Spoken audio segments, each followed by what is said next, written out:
Hey, folks, just a friendly reminder that all shows on the Madness Comic Network are produced by their individual hosts and in no way reflect the opinions of the network as a whole.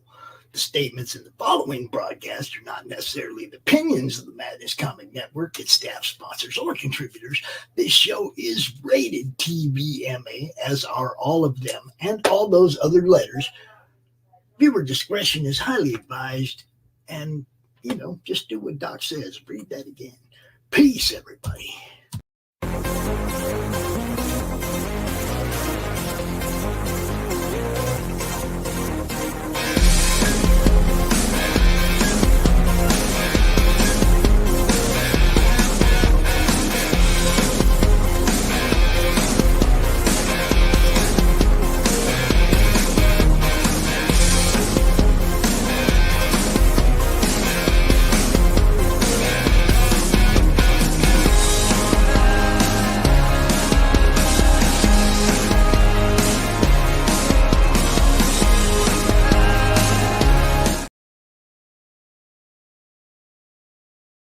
The future. The final frontier.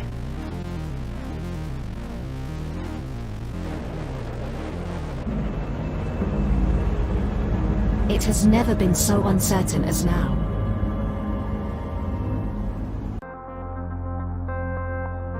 AI, VR, haptic wear, nanotechnology, mass destruction with a remote click.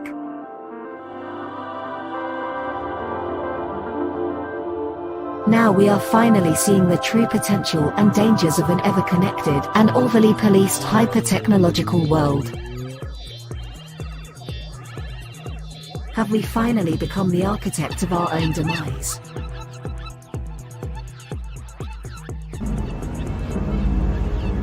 Is there still hope?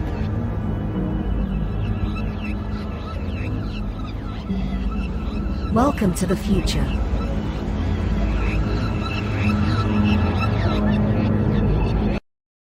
Welcome to Punk Droid.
Flip City Magazine is just really pulling out all the stops, man. Your guys' production value of this magazine has gone insane. I mean, look at that. I mean, I remember when you guys, it was black and white. Even when it was black and white, I thought your quality was great. But damn, they have just, they just really stepping it up a notch. Look at this. James Corbett, boys. James Corbett.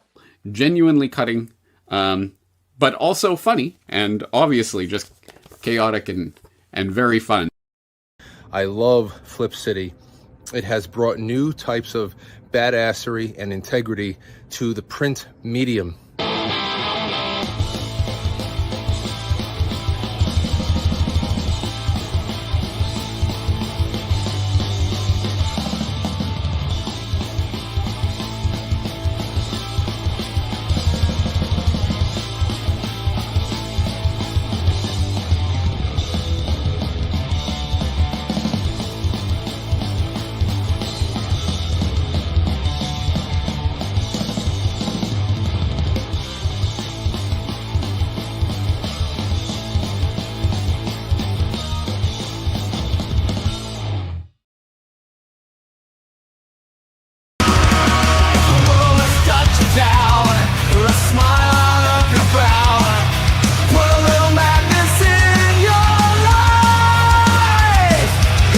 make you unashamed, and comics are your estate. Put a little madness in your life. Come give your mind a cleanse. Tune in with pops and friends. Just turn on your Roku box and then put a little madness in your life. Put a little madness in your life. Yeah, yeah. Put a little madness in your life.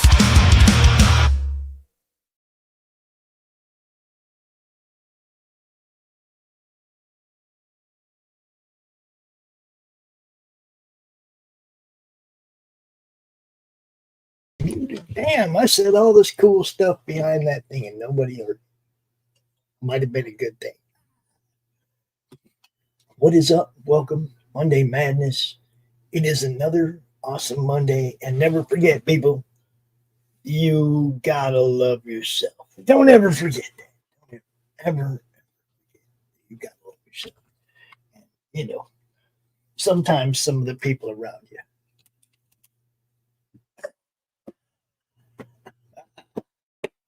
Right. I'm going to talk about a couple things real quick, and then I'm going to bring out our first guest for segment number 1. And look, we have a good show.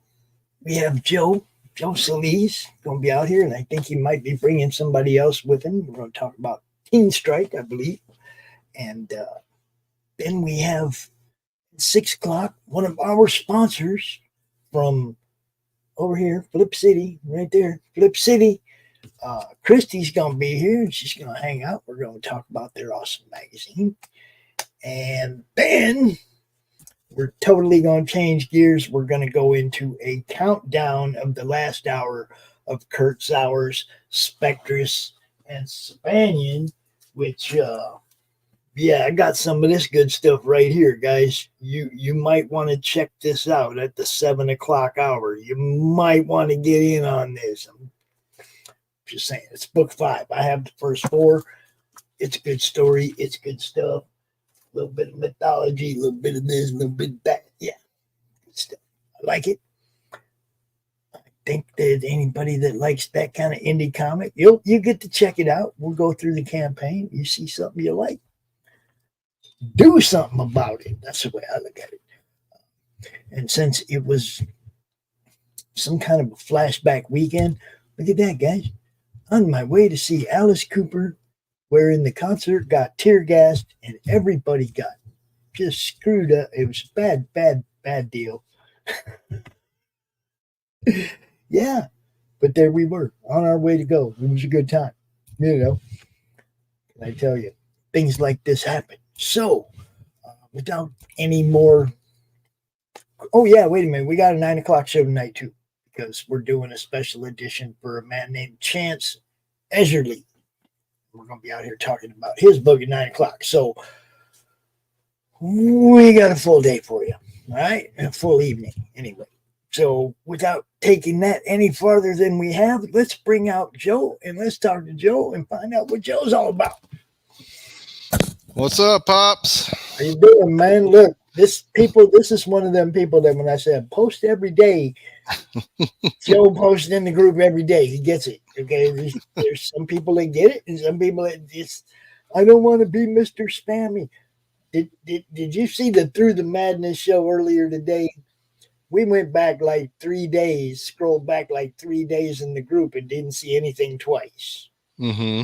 You know, well, I mean, we might have seen a couple different posts by Janine, art posts, but campaigns, look, once a day, man, a lot of people post there. That nobody's scrolling back 4, 5, 6 days to see what you posted a week ago. You best get on in there. Yeah, for sure. Well, first up, I want to say I'm glad you're doing better. I saw a few months ago you were in the hospital, so glad to see you that ain't over again. With. Do what? That ain't over with. I got a doctor's appointment tomorrow, and I still got to do the surgery. I got a chest stomach problem. Oh, okay. One's trying to hang out with the other. Yeah, yeah. Like my stomach tried to crawl up into my chest cavity and hang out with my lungs and my heart. because it's such a nice place right there.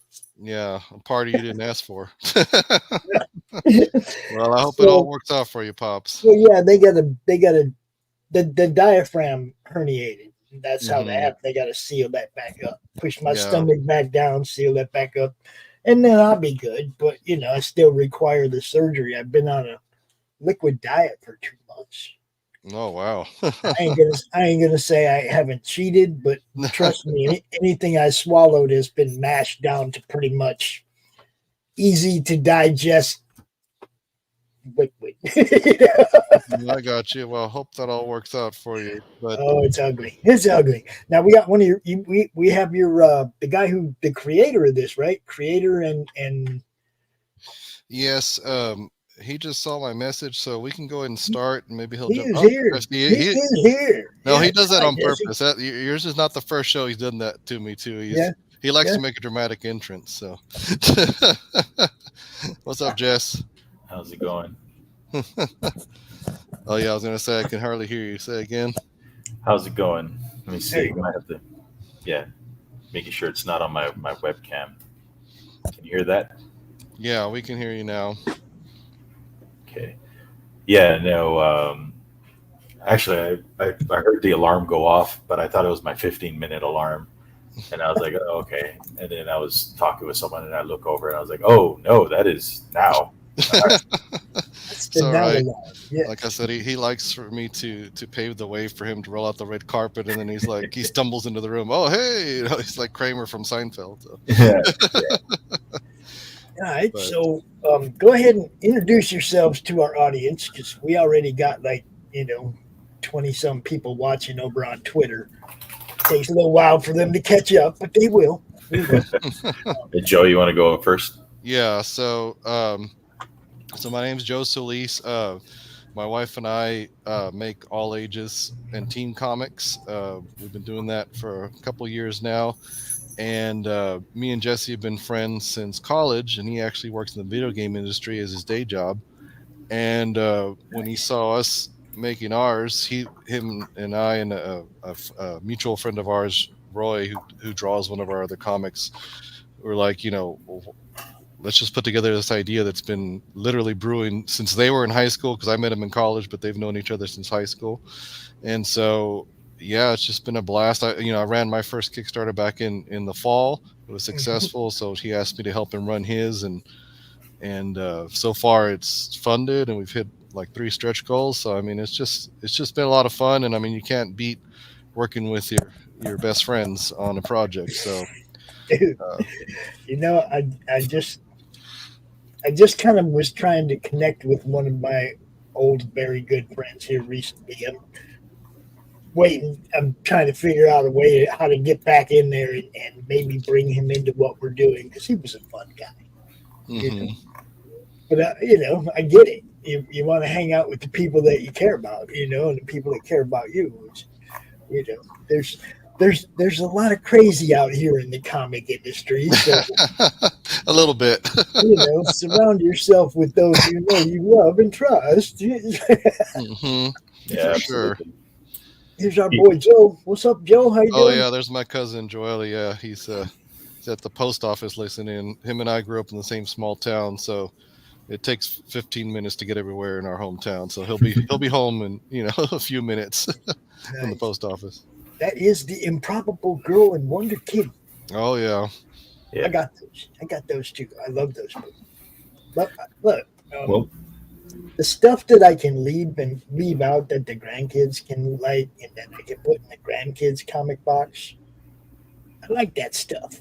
There ain't a lot in indie comics that you can leave out. So I appreciate what all you guys are doing when it comes to matter of fact, my wife had some of her friends come over with some kids, and she was just like, hide everything. And I'm like looking around the apartment. I'm like, uh-oh. And really the only thing I flipped around were the indie comics. I was just like, I flipped these around. That's 100% true. Yeah, I mean, I love Lady Death, but it's like she got to be way up there on the top shelf in the back. Nobody can see her, It's like, You're But getting a little older. It's almost to the point where it don't matter anymore. But right now, it's still, yeah. Yeah.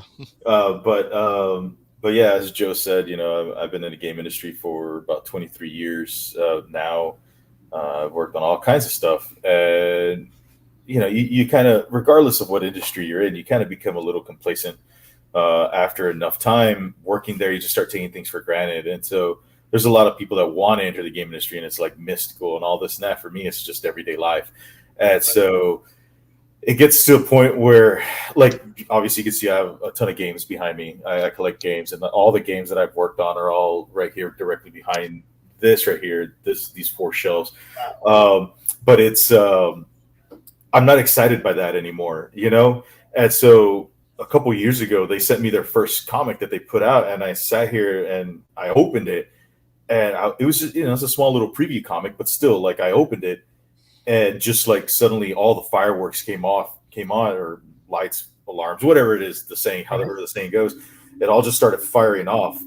And I was just like, this is so cool. This is what we always talked about when we were in high school, in college. We always wanted to make comic books. I just don't know why we never did it, and honestly, after shipping video games, $1 million, $100 million projects, that take 5-6 years, making a single comic book is just such a breath of fresh air. It's like so easy.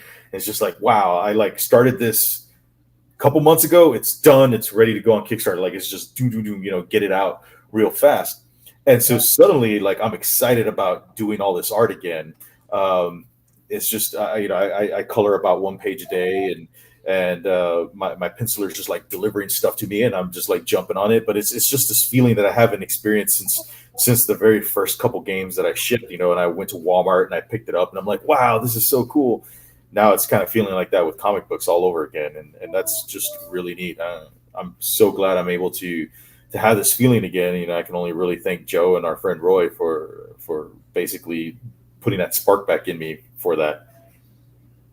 Dude, I totally get it, because I've been, a lifelong comic fan.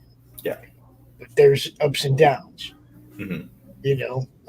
It's like the tide ebbs, and sometimes things are really good. Sometimes you have a hard time finding stuff that you can get back into. It's like, you know what I mean? Yeah. When Diamond told everybody, oh, we're not distributing nothing no more, pencils down, everybody, it opened the door to indie comic people. Okay, yeah. It opened the door to crowdfunding. It opened the door to you guys just direct selling to normal people. But there's still tons of comic stores out there. And I encourage everybody that runs a campaign to put a retail tier on your campaign, 10 books for a deal, so that, a retailer, and obviously you make sure it's actually a store owner, but so those guys will put their books on your shelf, where still a majority of comic fans buy their comics. Yeah. You know what I mean? It's like, so anytime, especially when people are coming in new, I always tell them, man, get a retail tier up on there. Now, I want to go through the campaign. I want to show people, but would you rather pull it up and scroll through it yourself, or would you rather me stumble behind and try and keep up with what you're talking about? I would prefer you do it like that way. You can organically ask questions as you see it coming through. All right. Well, I already have questions. Sweet. The idea for the different characters is great. I love seeing the character designs. I like, Joe's always popping stuff up in the group. So I got a little bit of an idea of what's going on here. I want to talk about Gabe. So in terms of just like the character designs, is that the question? Or? Well, I mean the characters themselves. I've seen enough of them to have some familiarity with who they are and what's going on here, but it's better to hear it from you than to just read it on a post. Yeah, absolutely. If you scroll down the page a little bit, so we can put an image up on the screen. If you scroll down, there's an image where they are sitting on a roof of a high school. and that's the best one to just look at immediately. It's coming up. There it is, right there. There you go.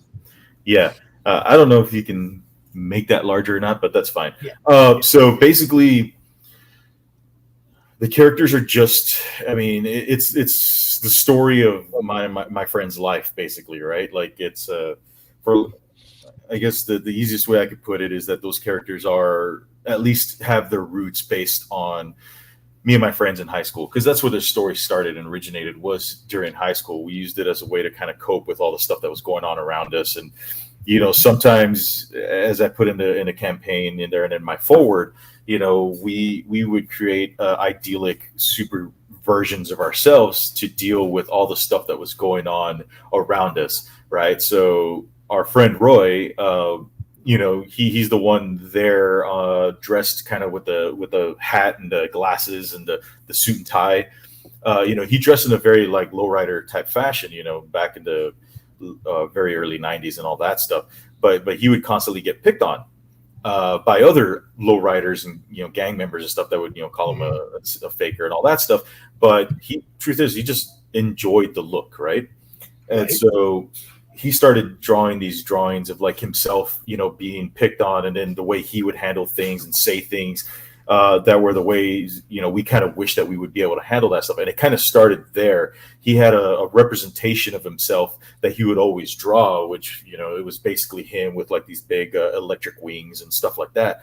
And so it kind of started there, and I was like, oh, what would my superpower be, right? And so I started doing mine, and then we started doing it for our other friends, and then just little by little, it just kind of like steamrolled into this thing where we had like a whole team of just like inside jokes. We would draw like little comics and just inside jokes for our friends and all that stuff. And that's basically the start of it all. That was during the early 90s, during our high school years. And then right around 97, I was the last one to graduate out of the three friends the two friends that I had, you know, going in high school there for a bit, my two best friends. But by the time I graduated, I had a lot of these other guys contributing to the stories. They would write, they would just come to me, like our friend Jerry, who passed away, which is the reason this was resurrected. He came up to me a couple times. He's like, look, I have a story for you. And, you know, it's just unprompted, but he was just sitting there bored in class, and he's like just writing like what a training mission would be like and what kind of lessons they learn. And you know, I read it, and I actually still have those copies, and I plan on publishing them as bonus material and all that stuff. But that's kind of like, it just was this group effort thing. Everyone was just kind of into it. They'd see us draw it, and it was just kind of, oh, I remember you drawing all that stuff. So when I graduated, since I was the last one, Jerry and I were the last ones, everyone had kind of gone their own direction. And so it never went away. You know, I went to art school, and Roy went to Kingsville University to study art there as well. And so he would still draw, and that's where he met Joe. And then, you know, Joe, I remember getting when I went to go visit, or actually Roy emailed me a draft that Joe wrote about the history of this timeline and all this. It was just like this thing that we would all do for fun. And so just over the years, over almost 30 years, if you could believe it, the story just evolved and evolved to where, you know, while they're named and based off the characters of my friends, they are just the inspiration for these characters. These characters have taken on like a whole life of their own for the most part. And so there was always this one part of the story that I just could not nail. And it was the love interest aspect of the whole thing, because originally there was like a girl in high school that I really liked. And so I wrote her to be part of like this whole plot point that happens. But at the end of the day, I felt kind of awkward about it, because I just didn't know how to tell that story anymore, because I've grown up, you know, and everyone's grown up, and what I liked then, I didn't like it now. So I decided to take that triggered the big, like, I'm going to take my high school friends and my early college friends and mush them together. And that created this cast. And so going in, you know, I'm an art director. I do character art and everything, concept artist, all that stuff in the game industry. So I had to go back and revisit all the character designs and boil them down to like, as you know, I don't like using the word iconic, but it's just like they're simplified. Like, this is their look that they'll use throughout the entire story. I decided to associate a color with each character, so it's strong. Like, you can see, like, You know, Dave wears purple, I wear orange, Roy wears gold. You know, and it's just like that's the colors, and every character in the book has that. For instance, recognition, and so that's just me applying. Yeah, it's just me applying my years of experience in the game industry and being a concept artist and all that stuff to this. And I think that if I would have gotten this out earlier, it wouldn't have been as strong of a product. It would be good, but it would be a little bit more. I think right now is the only time I could have honestly have done this. As much as I wanted to do this back in high school, I think that this is the best shot that I've ever given it. Right. We've tried a lot of times to start it up, and it's always failed. Like, you know, just everything lined up basically. So, do you have a proofreader for your book? Yeah, it's Joe and Sarah actually. Joe do the proofreading for your campaign too? Sarah, yeah, he did. Something wrong with it? Did you find it? Because I can see that you're a veteran of the game in Sutri. Oh, did I not fix that? No, that was me. I didn't even notice that. And I actually thought I fixed that because I actually got a message on that from one of my friends. He's like, "Oh, hey, you misspelled that," and I was like, "Oh, yeah," and so I need to go in there and fix that. I thought I hit save. Yeah, why don't you deal with that while I'll take over for a little bit. That's just for me. That's a real self time. plug. But that's a self plug for me because I do proofreading for people. So at the end of the day, Joe should have caught that. Yes. Yeah, I get in trouble for missing a lot of stuff. That's why Sarah's the editor, but she did not get a chance to proofread this Kickstarter before it went live. So. We used to have a whiteboard in my apartment complex that had my business plans, and it was like, do something, fire Joe, question mark, profit. Like fire Joe was always like step 3. Yeah. Well, it's funny because Doc built one of my campaigns for me. He did all the text, and then I kept getting him, and it's like, dude, you're spelling on this word, punctuation here, this, that, and everything. He's like, well, why didn't you just do it? He's like, you're the wordsmith. I just see the errors. Yep. You know what I mean? It's like, see, for me, it's always been a problem because a misspelled word will jump off the page at me like it's bold and italicized and in a completely different font. Mm-hmm. It takes me out of story. Mm-hmm. And I've been reading all my life, like not just comics, thousands of books I've read, and every time it's like, oh, and it really sucks. Like when you're reading a really like this is the big new thing, right? And you get partway through the book and you find 3 or 4 spelling errors within like 2 or 3 pages, and you're like, oh, so what? Dude fell asleep right here, thought he was here. When he was proofreading, right? He fell asleep on page 221, thought he was on page 223, and he missed all those errors. What? And it just made me go that way. I will always offer my proofreading services to anybody for anything. Like I said, it takes me out of the story. It's like, it just made me go, oh. Well, see, the truth is Jesse knew that about you, so he purposely planted that, so therefore you would catch it, Okay. and it'd be another talking point. See, he's a master up here. You just don't know. And we won't find no more. I know it. No more. Right? Just stay on the high school picture. Is there anything else up there above that? Yeah, we got stuff. Okay. But first, okay. 73 backers, $2,379. There's 8 days to go. Do you guys have a countdown scheduled for this? Oh yeah. We still have 3. You were saying that you like seeing the character posts. We still have 3 more to do. We've got at least 1 more cross promotion that we're going to do. I don't know if you've been seeing those where it shows what our 2 characters, Joe and Jerry, reading somebody else's book. So we got 1 more of those, and then we'll probably just end it with featuring some of the covers, because I actually didn't do that at the beginning because we already had so many other things planned.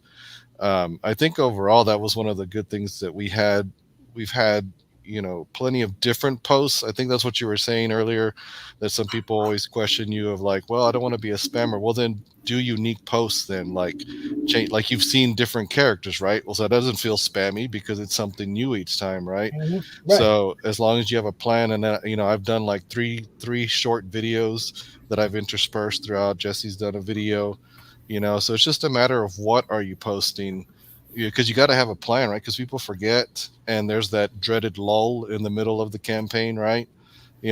So there's always a reason. That's why I say every day. Every day. There's some people they'll come to the comic related madness once a week, right? And if you posted on Tuesday and they popped in on Saturday, they're probably not going to see what you posted on Tuesday. You know what I mean? That's why I just encourage everybody. The feed moves fast. Drop your link once a day. You're one of them people that gets it. I appreciate that, because then I don't look like a liar when I say that. Yeah. And I encourage everybody, drop your links over there once a day. But I also encourage, when you drop your link there, ask a question. When you ask questions, then people in the group will possibly interact with the post. Yeah, that's a good point. So you ask some kind of question, you drop your link there, and then scroll down a little bit and hit the like and share out a couple of those other people's stuff to your socials, and that way your fan bases cross over each other, and hopefully you pick up some of their fans, they pick up some of your fans. It's not a competition, it's co-opetition. I agree. So I mean that's what I tell people, man, share each other's stuff out.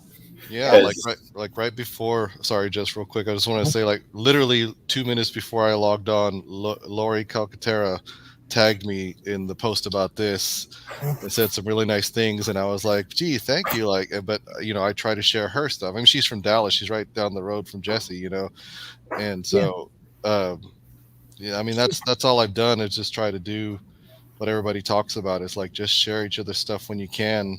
Or when it's out there, it's not all the time either, right? Because not everybody that is going to have a Kickstarter every month. So when it's their month, jump on it and help them. And then you probably won't hear from them for another couple of months until the next one comes up. Well, it's funny because I hear from Laurie every week. Oh, yeah. Well, yeah, she's got this show, yeah. No, Laurie's pretty much. Laurie's definitely active, yeah. She's super active.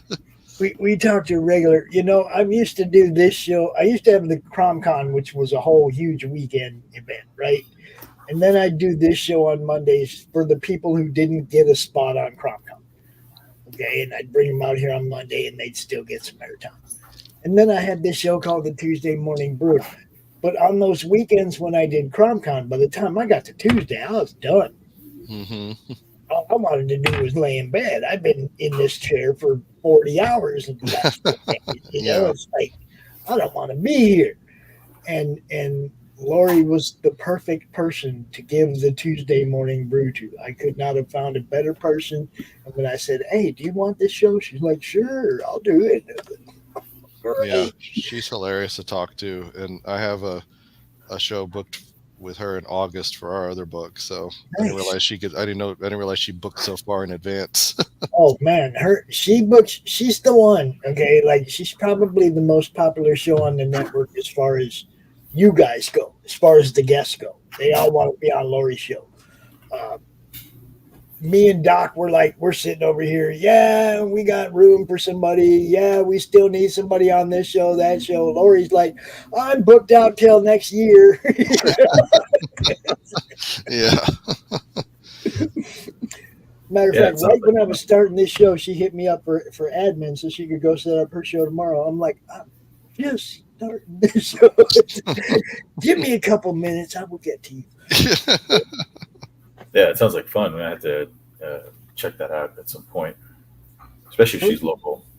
Yeah, she hits all the cons. Her series is just badass. Yeah, she's the one that does that one called Path of the Pale Rider. Yeah, I just got her the collection that she just did, and then she's about to do number 5. We would have totally crossed with her, but her campaign's going to start like a week or two right after ours ends. But I'll definitely be But you can sharing. still talk about each other's stuff like you're doing right now. That is cool. So that's what I'm talking about, people. Your fan base comes to watch you or looks at your posts on your feed, right? Your fan base is there. When you post about somebody else's stuff or share somebody else's stuff, they go, oh, crap, Joe likes this. I'm going to go check this out. And maybe Laurie gets a new fan.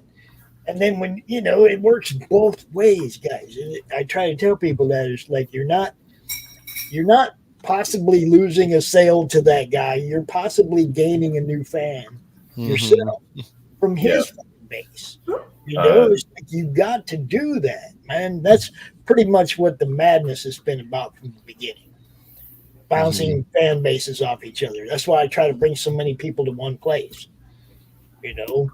And if you share out from there, it just brings more fans in. The more fans we get, because it's funny, man, when we started the group, we had like 400 people in the group within a month. But half of them were creators.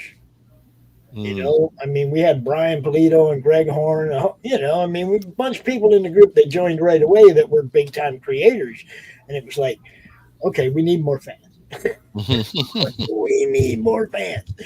So, we opened it up, man. And everybody in the group, I can guarantee you, is in some way, shape, or form a fan or comic creator, or Yeah, absolutely. I think Joe had commented on our Kickstarter that we had a lot of people that are backing it that are first time users of Kickstarter, and so they'll be introduced to this platform and then potentially stay there and back some other projects. I think that's really important.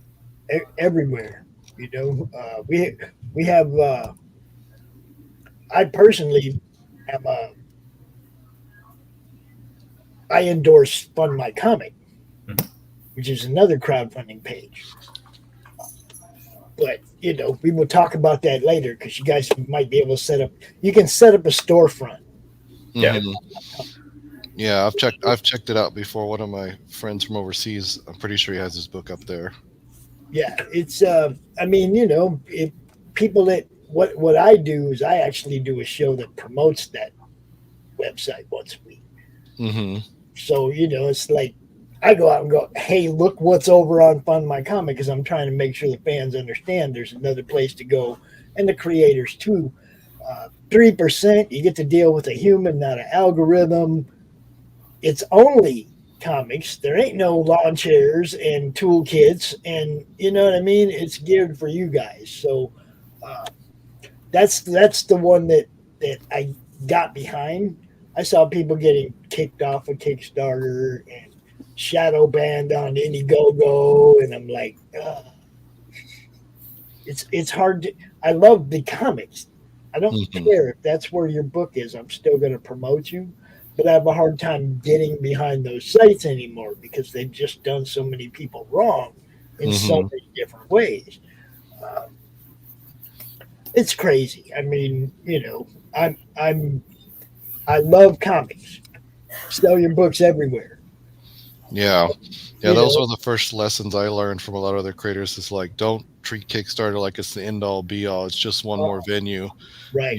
And thankfully we already have a lot of experience going to local cons. I mean, we've been attendees, and then we were panelists, and then we were vendors, and now we're up in Artist Alley with our books. So it's like we've seen all different avenues of Comic Cons. I mean, for me and my wife, it's just it was always part of our life, and now it's continues to be, through this. And we still do our cons for fun. It's just part of our culture, So that's another avenue for creators too.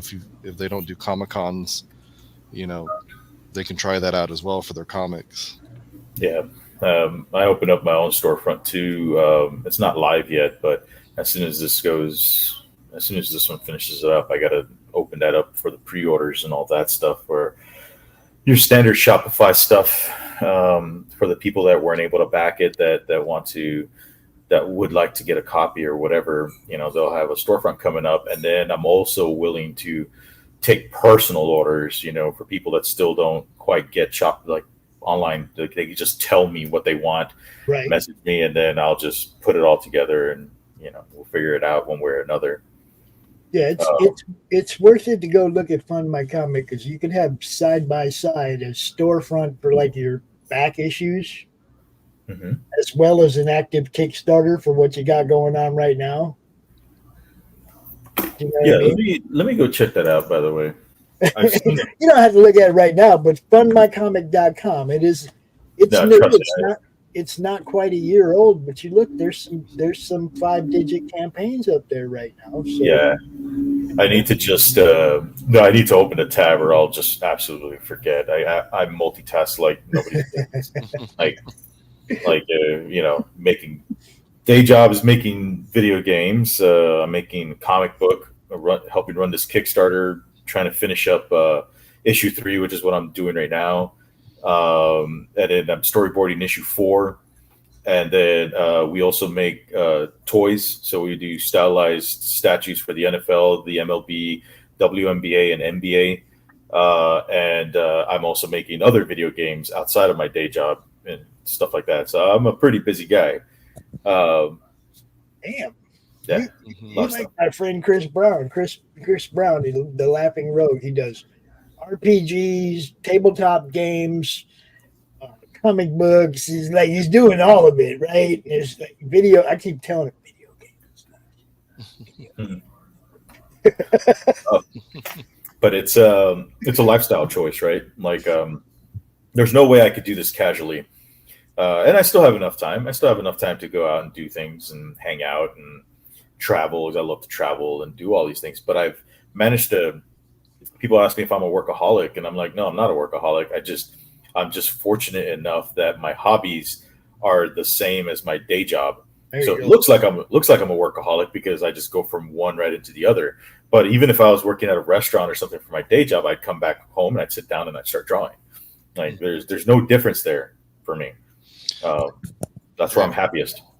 I don't know if I brought this up yet, but I thought you would find this as a cool story, Pops. So, you know, he was describing the characters that you saw up there on the high school. Mm-hmm. So, you know, I met these guys in college, like I said, right? So when I met Roy first, and of course he drew a lot of these characters too, he would show me some of this and he would show me Teen Strike. And so the funny thing is that I got to see a lot of these people in their comic form. And then slowly, as I got to know Jesse and some of the others, like Jerry there, you got Jerry's picture up there. You know, he's the one that passed away. I remember when I first met him, but I had already seen his comic version, you know, like that was just such a cool, one of the things that's been special about this whole thing for me personally coming into it after the fact. Like he said, I was fortunate enough that he decided to bring the college friends in too, because I got to meet these people after I saw them on the page, I guess is the best way to say it, you know. And I'm like, hey, you know, I know you, but I don't know you yet. You know, I don't know the real life, the real world you. So that was a pretty unique experience in getting to know everybody after the fact. Yeah, as Jerry was in my class, we were class of 1997, and Roy was 1 year ahead. So, but you graduated in 97 as well, right, Joe? Mm-hmm. Yeah, so you had classes with Roy because Jerry ended up going to the same college as them. So he had classes with Roy where they met, and Roy was already drawing all of these characters. So by the time, he met Jerry, that must have been pretty cool. Mm-hmm. Yeah, because it was like, here's the real Jerry. And I'm like, oh, cool. It's like meeting a movie star from my perspective. And so, sorry, go ahead. I was going to say, I totally get that because, like, just since I've been doing this, I've met people that have since passed, mm-hmm. you know, or, excuse me, or I've met people who dedicated something they were doing. Oh, yeah. Right here to somebody who's passed. And one of our Cromcons was dedicated to a guitarist from Matt Knowles' Heirs of Isildur. Isildur. From his campaign, he had a dude that they actually make like heavy metal music that goes along with the stories and stuff. Crazy good stuff. But dude passed, and we, you know, dedicated the whole weekend to Corey. You know, you can't forget about people, man. Yep. Mhm. And that's the conversation that I had with these guys at one point. Like through my career, I've done enough in my career. Like the amount of things I've done and experienced and stuff like that. You know, if I was on my deathbed, you know, there would be almost nothing that I would regret. And I've lived my life. I've traveled, done a lot of stuff. But you know, my legacy is the stuff behind me. It's these comics, it's the toys, everything that I'm doing. You know, I worked on a game back in the early 2000s, you know, that people still cosplay to this very day. You know, they cosplay my character designs and stuff like that. And it's about I'd say every 5 to 6 months, there's a new cosplayer that is doing this iconic character that is like in Russia and Eastern Europe and stuff. If you become a cosplayer, that's one of the cosplays you have to do to be taken seriously. And it's really cool to have that under my belt. And so that's my legacy. And so when our friend Jerry passed away, it left us in shock, basically, because he was the first one from our immediate group of friends that passed away. And, you know, we kind of were talking about that. And I was like, well, what was his legacy, right? Because even though, you know, he lived a humble life, which is not the problem. But, you know, he didn't have kids, anything like that. I was like, his story dies with us, basically. Like, if we don't tell other people how awesome he was and stuff like that, then no one's going to know. It's just going to die with us. And so that kind of had me sitting there for a while. This was before I started to redo this book. I decided to make it a video game first. So I went and I 3D modeled all the characters and started doing that, but it was just going to take too long. And then I decided to do this. So I went out, started writing the script out, found a penciler to help me with all this. And now, you know, he gets to live through these pages, right? Because it's out there now. People will read it and they'll be like, "Oh, this is a good group of friends." And as the story goes along, they'll attach to some of these characters or whatever, and hopefully they'll attach to Jerry because he's just so carefree, such a nerd, and just, you know, innocent. And he's just like, wow, the way he sees the world is different. Now, granted, you know, it's a character based off of a real person, so it's kind of an exaggeration of the way he used to be, but he fits an archetype that is good for storytelling. So at that point in time, this is the only thing that I can do to honor him and the friendship that we had, because he was one, if not the first friend I ever had in my entire life. As I met him, I grew up in a little ranch all by myself. There might have been some kids down the road and stuff that I played with, but they were older than me. And so he was the first one from my school that I one, if not the first friend I ever had that was my age, because my older brother played high school football, and we're 10 years apart. And so when my parents would go watch football, I would sit there, and his brother is also older than him, not 10 years, but he's older than him. So his brother was like, and his family, they were there as well at the football game. So I just started becoming friends with him like at 4 or 5 years old, before elementary school. And it was always kind of that. So that was, that it was heartbreaking when all that happened. And after just some deep thought as to like, how can I tell people about him and others, because shit, man, this book's going to take me a good 2 years to go through the first 2 story arcs. Who knows who's still going to be around in 2 years, like, I don't know. Another one of my friends, we had another mutual friend that's in the book, the big guy, the big muscle guy that almost passed away a year ago. He was in ICU and everything. His heart had stopped and all that stuff. And I remember calling Joe, and I was just in tears. Like, I couldn't figure, I was really angry at him for letting his health go. And I was like, I don't want to have to go and rewrite the story to include him as well.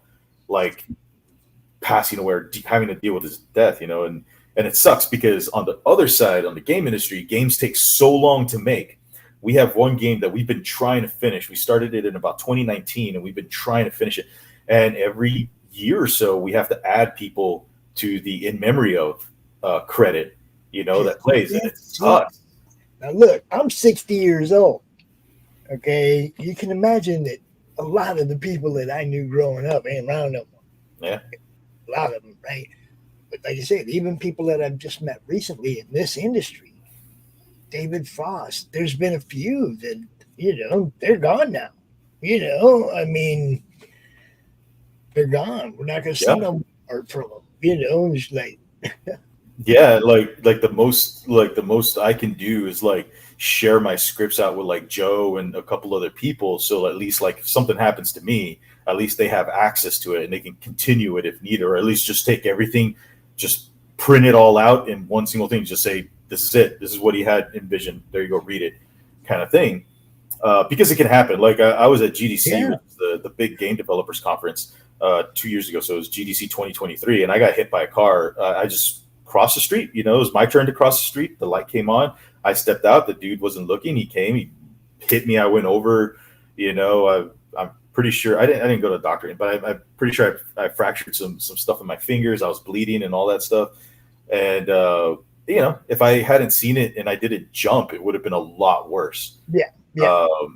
And that could just happen at any point. I could take care of my body. I could not take care of my body, and I could just die walking to the mall right across the street. See, look, my dad was 51 years old, and he just dropped dead one day of a heart attack. Yep. No family history of anything like that. No nothing. Just boom, gone. Happened to John Ritter, just on set, boom, gone. The brain aneurysm. So I learned back then, it's like that. Anything can happen, right? Yep. I figure every year I lived longer than he did, that I swung to the good.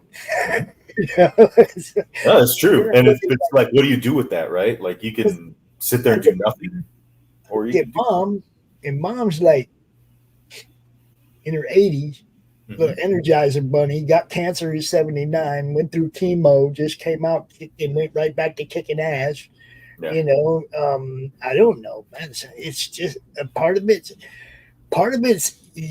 mindset, I gotta say.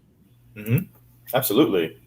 I mean, I don't fear death. Like I don't fear what happens after death or anything like that. I just fear the day that I stop creating, and that day will come, and so up until that point, I'm going to try to get as much out there as possible, try and tell as many stories as possible. So, because in the game industry, these games take like 5 years now to make, and so I'm almost 45, and literally that's like another 4 games, like before your ideal retirement age. And I think about that, I'm like 4 games, I don't like that. Yeah, but it's so many more comic books, though. That's why I see we just change your perspective. And not to mention, these are not my games; they're not my stories. I'm working for my boss and all them, and it's Borderlands and all that stuff. I don't care about Borderlands; like that's their story. For me, it's this comic book. It's the other thing that I want to make. Yeah. And this purple dude. Yeah, Dave. Yeah. And I don't mean he's purple, but he's got the purple shirt. I'm a Vikings fan, so pretty much anything purple I'm good with, right? Purple and gold. Yep. So tell us a little bit about him, and like I said, I already know the guy he's hanging out with, but let's set the stage a little bit before we have another guest, and I got to schedule another show for you. Not a problem. Yeah, I can get a bit talky sometimes. No, Dave is pretty much my best friend growing up. We found each other my 4th grade year, his 5th grade year. No. So it's my 3rd grade year, his 5th grade year. It's just he moved into the neighborhood when he was that young, and we best friends to this day. He was the one kid in the neighborhood. I'm sure you know the one kid in the neighborhood, single mother, all that stuff, driving at age 11, 12 years old, driving the car to the store because he has to, and the cops in town would see him, and they just knew that was his role.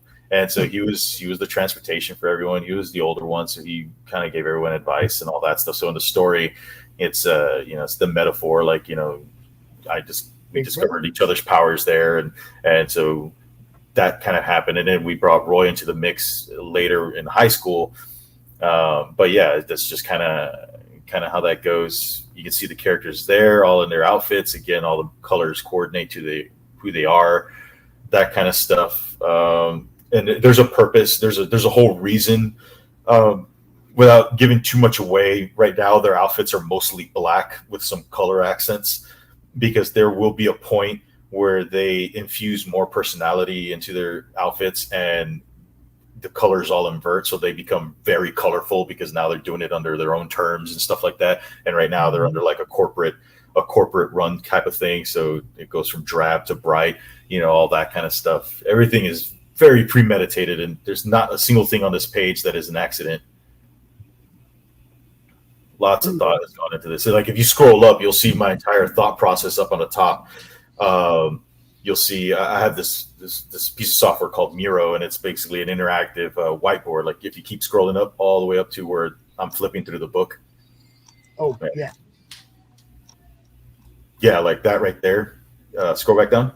That This right here. Yeah, this is my entire mind map of like all 3 story arcs all laid out. On the upper left, I have the chronological time that is the story lasts a year and a half to roughly 2 years, somewhere in there. So I have it all laid out by every single month for every single year that they go through, the everything that happens that's extraordinary in that month, different character events that happen and all that stuff. And then on the upper right, I have what I call Teen Strike versus the Monomyth. And it's the 3 different story arcs that I have and how they attach to the Monomyth, the hero's journey. And it's got all the points. I made sure that everyone grows. And then I break it down into that. And then down below that, I have all the every single character has their story written out, where they're going, all their relationships, everything like that, all the way down. And then I have the main character, the one that's based on me, and how he deals in his hero's journey, and I have all that broken down. Then all the colors that you see, I have the first one, which is the first 7 books. That's all within those 6 boxes, and I broke it all down, added notes, and I just wrote as I went down everything that I have. And then I wrote the second one already, and then now I have to find the energy to write the third and final one. But it's all written out, and like I said, there's nothing in there that is a mistake. There's things in this story that relate to other stories that we're writing and trying to make video games out of, because they're all interconnected. We have a story that is called Mech Knight Chronicles, and that one is a game that we've been trying to make for a long time. And it's about knights in mech suits and stuff, and they're fighting, and it's a typical like side-scrolling beat 'em up. Big evil guy comes up, all this stuff. And that's technically the history of this world, but there's some stuff that happens over there that caused a pocket dimension kind of thing, and blah, blah, blah. And the magic system over there is the superhero system here. Except here, the way we perceive it as, it's superpowers. In the Mech Knight world, they see it as magic. And so there's a big revelation later in the second story arc where they start revealing like connections, and they're like, this is, they're trying to figure out why they have powers and all this and that. And it has a lot to do with that medieval story of magic and sorcery and stuff like that. It is also a superhero book that is not necessarily about superheroics. It is a lot to do. It's a coming of age story. It's about first love, friendships, the drama that arises in those friendships, and just dealing with everyday life of being a kid. And then the superheroics drive the plot forward, if that makes sense. It gives them a reason to interconflict with each other and grow as humans. But like literally, there's a point where they just want to go to homecoming, and they're trying to forget all the stuff that's going on around them and focus. They're like, oh, the most important thing is what are we wearing for homecoming kind of thing, like instead of like, how did we do in the last mission, like that kind of stuff. And then they end up going to homecoming, and then something just really awful happens right afterwards. That's the big pivot point, the big turning point of this first story arc that gets resolved in issue number 7. And so that's what it's really about, not necessarily the superheroics. They're fun to do, but I love teen drama. So, trying to develop relationships. You know, that's the important part. Yeah, In my opinion. it's funny because like I said, I have a grandson named Gabe, so you know I related to that little guy right away. And then when I go and look at him on the wall, right, he is a little guy. He's Yeah, he's a little guy. My youngest grandson is Gabe, and you know, so I related to dude right away. You know. Well, that's good, right? One of the big questions that we had before jumping into this was Roy asked me, he's like, how do you know if you're successful? Like, what do you, and I said, well, we all have different measures of success. You know, some people, it might be financial. It might be like, well, I'll do this book as long as it makes money. For me, it doesn't matter. Like, I'm making these 7 issues, doesn't matter. And I'm going to make the next 8 issues after that, doesn't matter. And then I'm going to do the last story, doesn't matter. I have my savings, and that's where, if I have to, I'll pull from there. But it will get done. It will be told. For me, the number one thing is if it can fall into the hands of someone that needs a story like this, someone that doesn't have friends or feels a little ostracized, if they can read in here, because my character was like that in high school. Like I had severe social anxiety before I knew it was social anxiety. Everyone would just say I was shy, you know, before we understood what it was. But no, I had social anxiety. I can't look people in the eyes. I can't do that kind of stuff. So as a metaphor, like my character wears the glasses because he's afraid of his powers like lighting up, but it's really because he's me. I can't make that eye contact. I have the hoodie. I wear my hoodie as throughout as much of the year as possible, because that's where I hide my anxiety. Like my hoodie sleeves are torn up because all I do is this when I get into socially anxious places. So he has that, you know, and I want someone to be able to relate to that. And I'm already a success because one of my friends is going through something really rough, and I sent them the raw PDF. I'm like, here, man, read this. I know you've known about the story forever. We went to high school together. And I said, here you go, read this. And he read it, and he came back, and he was just like, man, that just made my day. He's like, I feel so much better now. And he asked me, because the big love story in here is with Trisha, who was originally my first girlfriend in college. And so I brought her into the story. And he asked me, he's just like, is Trisha really that nice? And I go, yeah, absolutely. I go, a lot of that stuff that you read is real, like actual conversations that we had. And he was just like, man, he goes, you know, it kind of gave him the hope, right? Like that there's nice people out there for him, that kind of stuff. So that's all. And so I'm already figured that I'm a success, and that's fine. Whatever happens after that is gravy for me.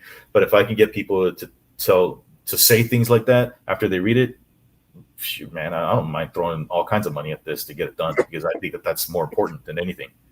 Well, see, I look at it like backers. Yeah. I mean, the more books you put in the hands, that's how I gauge it. I don't gauge it by money. Yeah, but me neither. Everybody has to pay a different amount.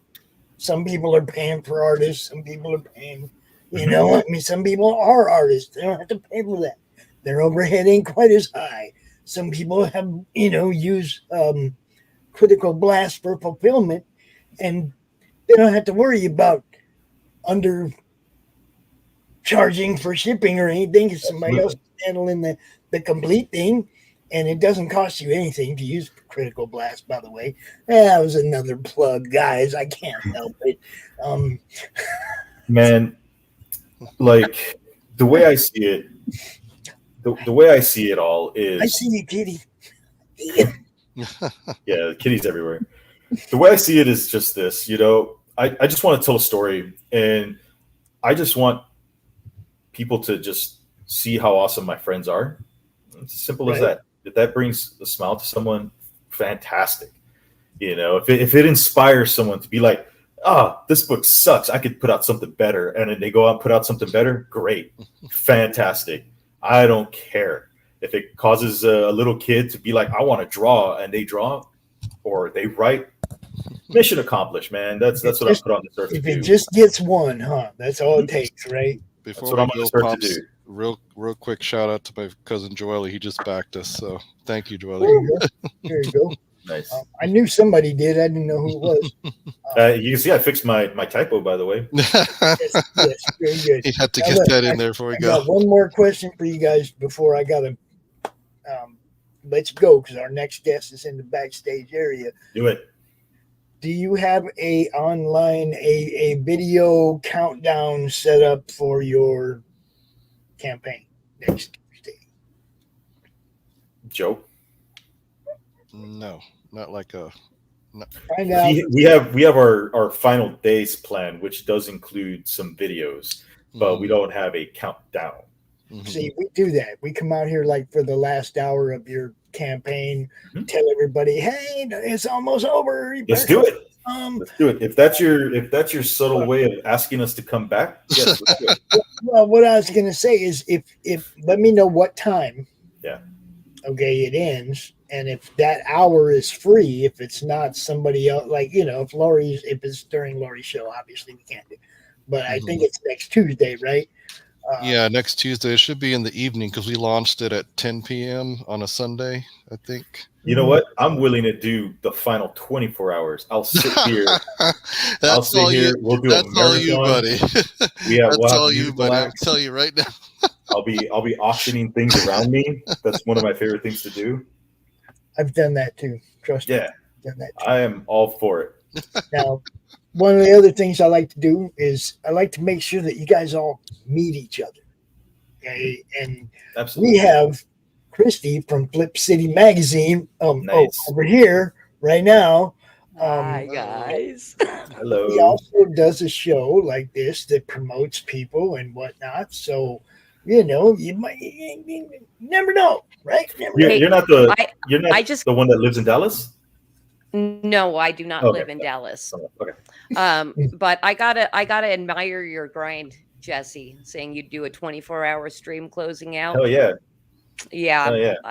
I planned to do that once for a launch. I made it about 4 hours, and I'm like, I can't handle this anymore. Yeah, I have an inhuman battery and a bucket. That's all I need. I think the longest one I've done was 15 hours, but then I followed it up with 12 the next day because it was a CromCon weekend that just went overboard on Saturday night because the late night panel just kept going and going and going, and it was a good thing. It was a good show. I couldn't cut it off, So then I had to sleep for 4 hours and get up and do it again for 12 hours. Oh, that was fun.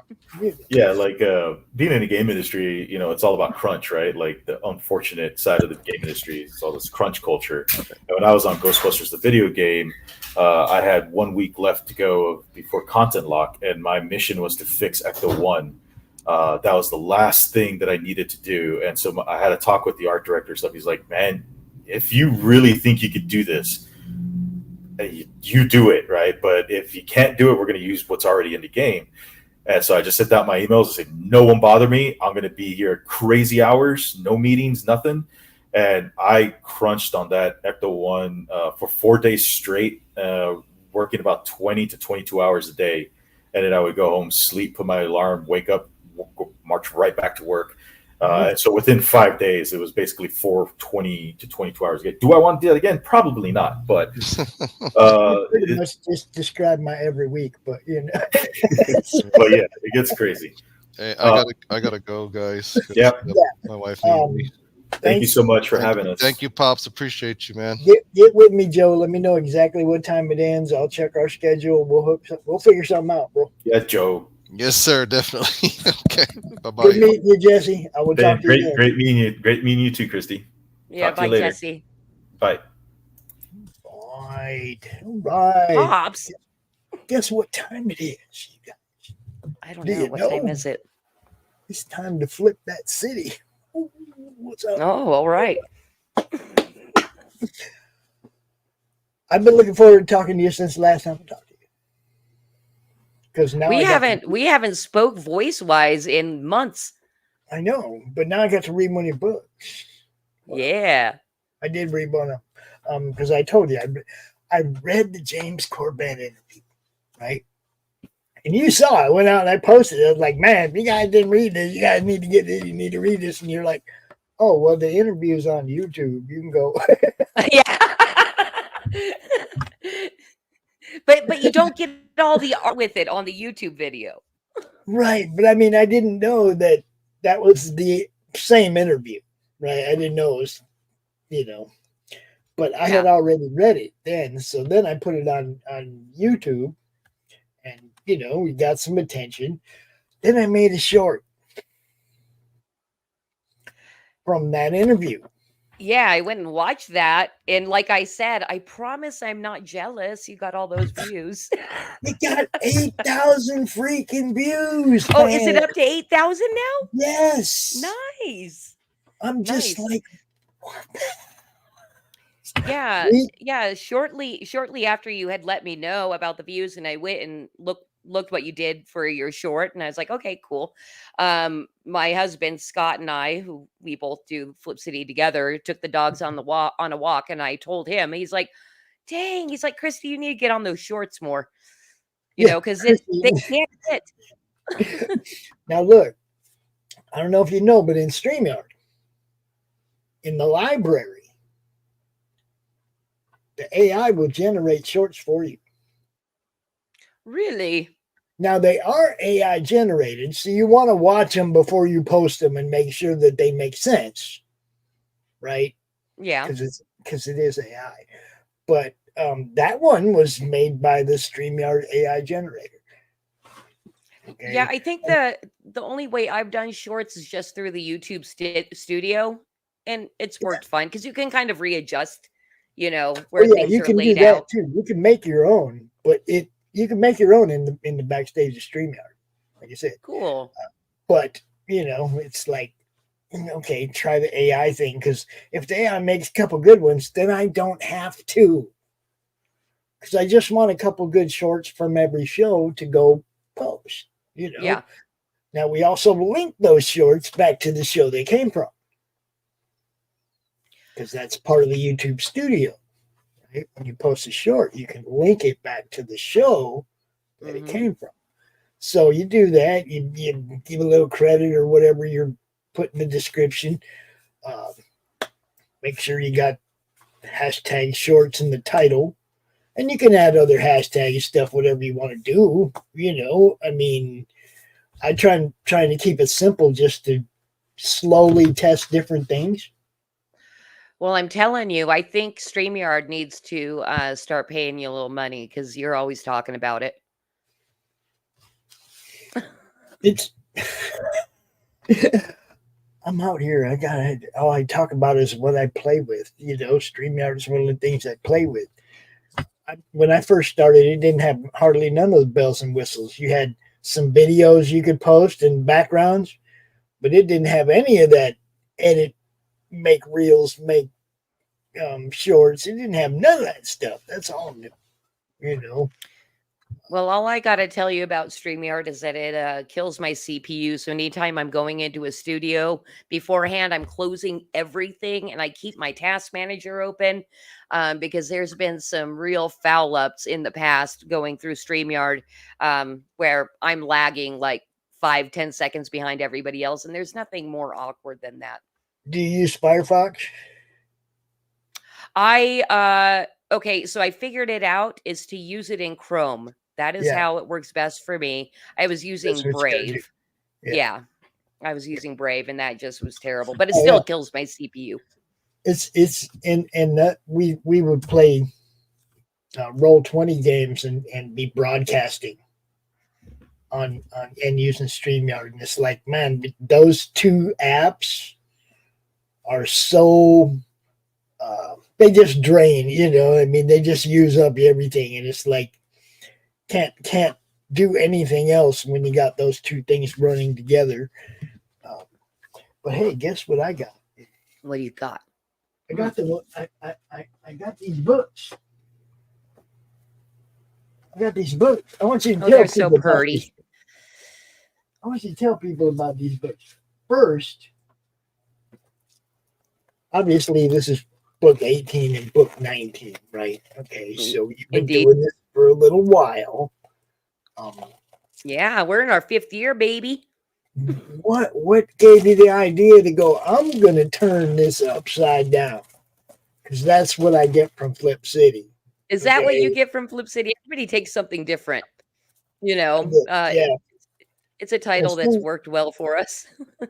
Dude, I love it. I mean, you know, it rolls off the tongue when you're talking about it. It's like, hey, we got some Flip City replays tonight, you know, or whatever.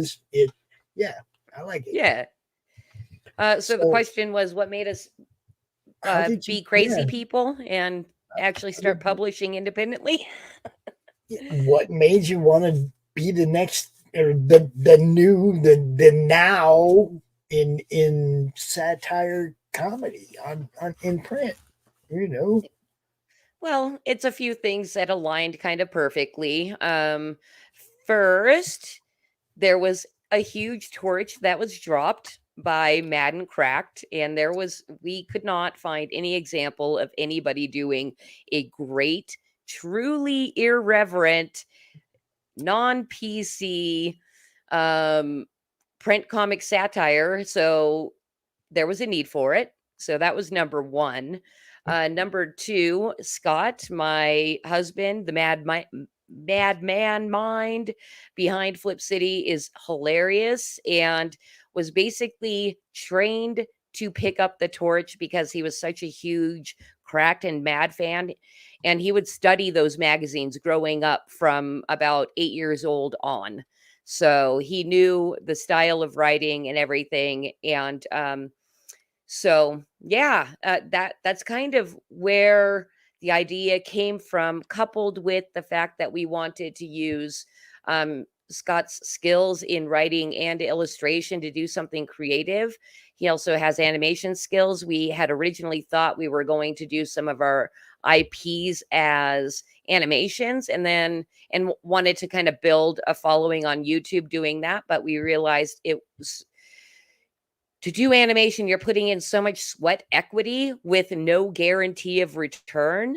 We decided to just start kind of laying out the stories in highly polished storyboards of sorts, meaning there are comics inside a print magazine first, and try to get a name that way, with the intention of eventually going into animation based on the stories that we've already published inside Flip City. And we're already starting that as well. So you'll find on our YouTube channel that we have multiple animations, and a lot of that stuff comes from within the pages of the magazine. So we're trying to build an empire over here. Hey, I'm telling you what, and that's, look, you know, the first time I come to the network. Come to the network. Bring your greatness over here. Let us share in it. Well, I was so happy somebody wanted us. Dude. Usually people are embarrassed to be seen with Flip City. So thank you.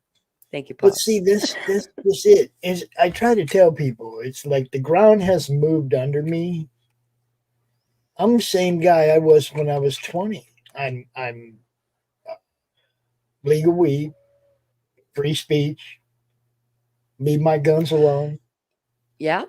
I'm the same guy, and stick it to the man. I'm the same guy now that I was then, but then I was a liberal and now I'm a conservative. And I didn't change anything. Ground just really moved under me really bad. You know, I think that's probably the story of a lot of people because let's see, my husband and I have been together for over 20 years. And I remember back when we were first dating, being rather, liberal. We were liberals, and I don't feel that we've changed that much. But now, if people were to view our content, which would have been what we were publishing 20 years ago, if we were published then, and viewed as liberal and things like that. But now, I think people say extremists, conservative extremists. And it's like, I haven't changed and I don't hate anybody or anything, but but you need to be unapologetic in comedy. It's still sticking to the man. It's just a different man now, I guess. But I mean, it's the same. No, it's the same man. Same I know, man. but I mean, I'm still for free speech. I'm still for all those things I was for when I was a young man. None of that's changed, you know. But somehow it's like I'm you know, now I'm labeled a right winger, and it's like, man, that's not. When I chose to be this guy, I was called a left winger. Yeah. Yeah. You still hold on to kind of that hippie look, Pops. I'm like, who's this dirty hippie on my stream? Same guy. That's what I mean. I'm the same guy. It's crazy. It's crazy. It is crazy. We're living in crazy times, but that's what makes Flip City even better is we take all those crazy things and make you laugh at them instead of making your blood boil. The things that previously made your blood boil, we're kind of the pressure release valve for all that like angst and anger because, you know, we're being treated by the people who should be our servants as if we're their servants. So, Right. you know, and that's annoying. Look, free speech. Look, smear campaign. Look. See, I haven't got to that one yet. So, but this one was really good. I liked it. I liked it a lot. I even sent you a blurb. You know, I even sent you a blurb. Yeah, I don't know if you got it or not. Yes, I did, and I have not filed it away yet. It was funny because it's just that's what I think. It's like what's reading your book is like what's going through my head as I go through my Twitter feed. It's the same thing. All I'm doing is thinking, what? Okay, that was stupid. You know, this is funny. It's a clown show, right? It's looking at your Twitter feed, and it was like I'm like, man, she just nailed it. You guys nailed it, both of you. Okay, you nailed it when it comes to now's version of Mad Max. Yeah, you guys killed it. You know. Yeah, I think we did. And, you know, thanks for bringing up our website because I'm kind of proud because I just recently redesigned it and it looks really good. It's a pretty tight website, y'all. Yeah, you got a little Madness logo on there somewhere because we support you, and you can always say people that support us. You know, it's funny because I was trying to settle down to sleep last night, and that's when tons of things pop into my head. And that was something because, you know, we're doing as much networking as possible as well. And that's something that has been in my mind to do for probably the past 3 years is basically Friends of Flip City and giving backlinks to people. And we just haven't gotten onto it.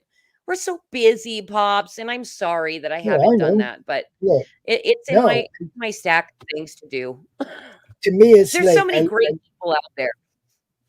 I look at it like it's the associate sponsorship thing. You know, everybody take care of each other. The co-opetition thing. It's like I seen your show and I didn't go, oh man, she's got a better show than we got, or you know, I was like, I want that on my network.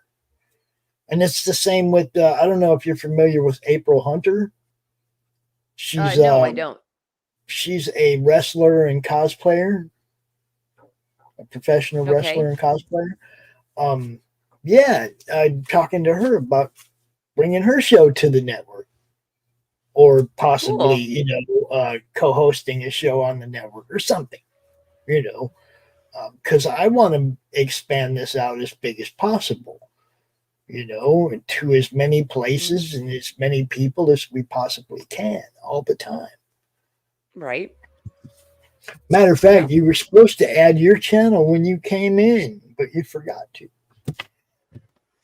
No, dude, I can't because my CPU. It's going to kill my CPU if I do that. I'd be like 30 seconds behind you. You don't have to watch it. It would just be broadcasting to your channel too. I don't know. I can click the button and see what happens, but just you know, don't let go watch it. Just I don't know. Here, look, I'll click the stream this to your audience button and see what happens. Oh God, Pops! If it did. I'm gonna blame you. Okay, I'm just gonna go. Let's see. Let's see what happens. Samuel Cast. Christy is with Pops on Madness Comic Network right now. Okay. Do I have to put a thumbnail? Save. Yeah. All right. See, now you're live on your channel too. All right. Well, I pushed the button and it has a check mark. It has a check mark, so I may be live right now on my channel as well.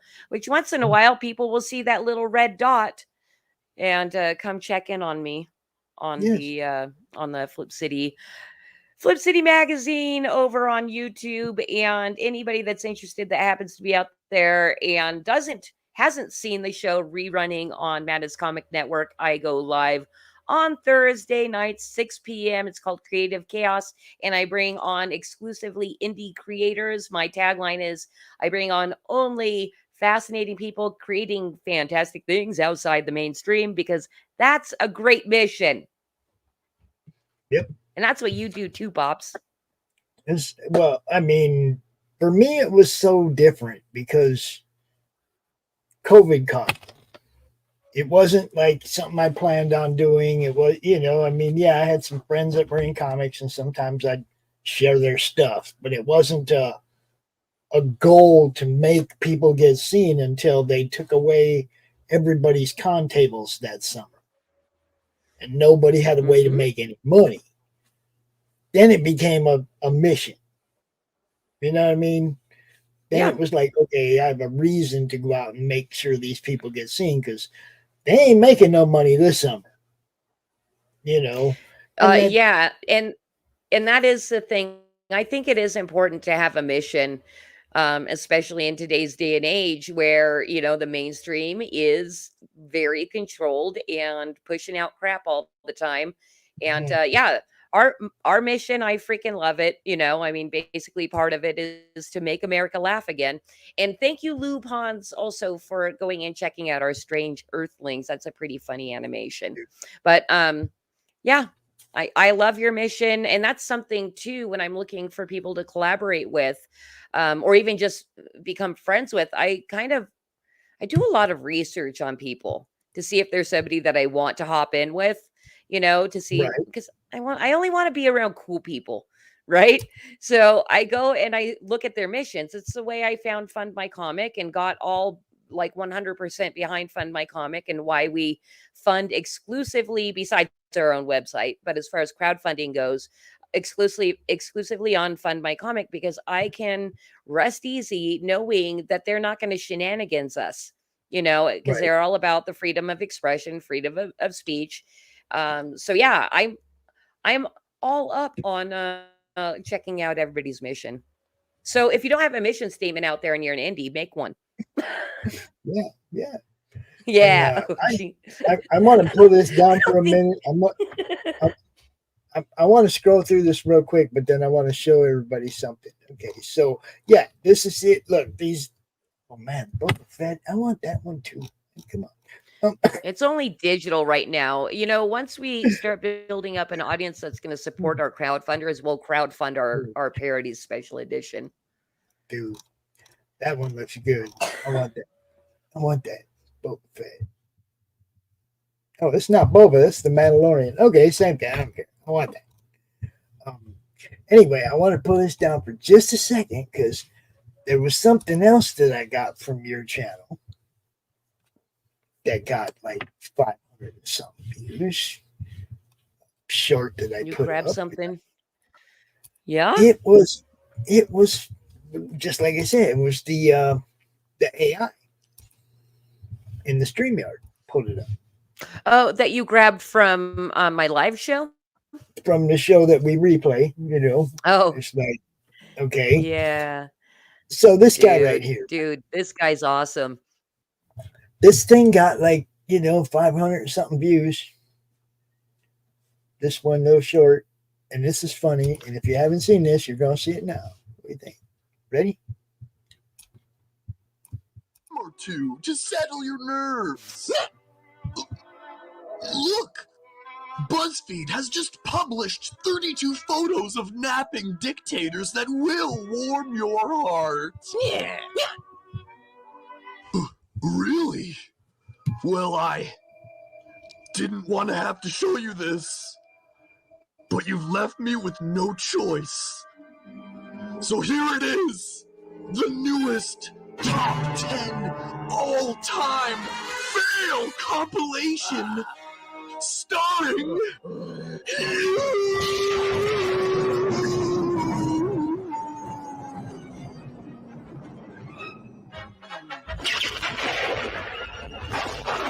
Oh, you've sure gone viral, all right. How about a meme? Dude. So I love that. I just have to make clear Hold that on, let me was tell you. from Hold my on. live stream, Okay. but that is not Flip City's content.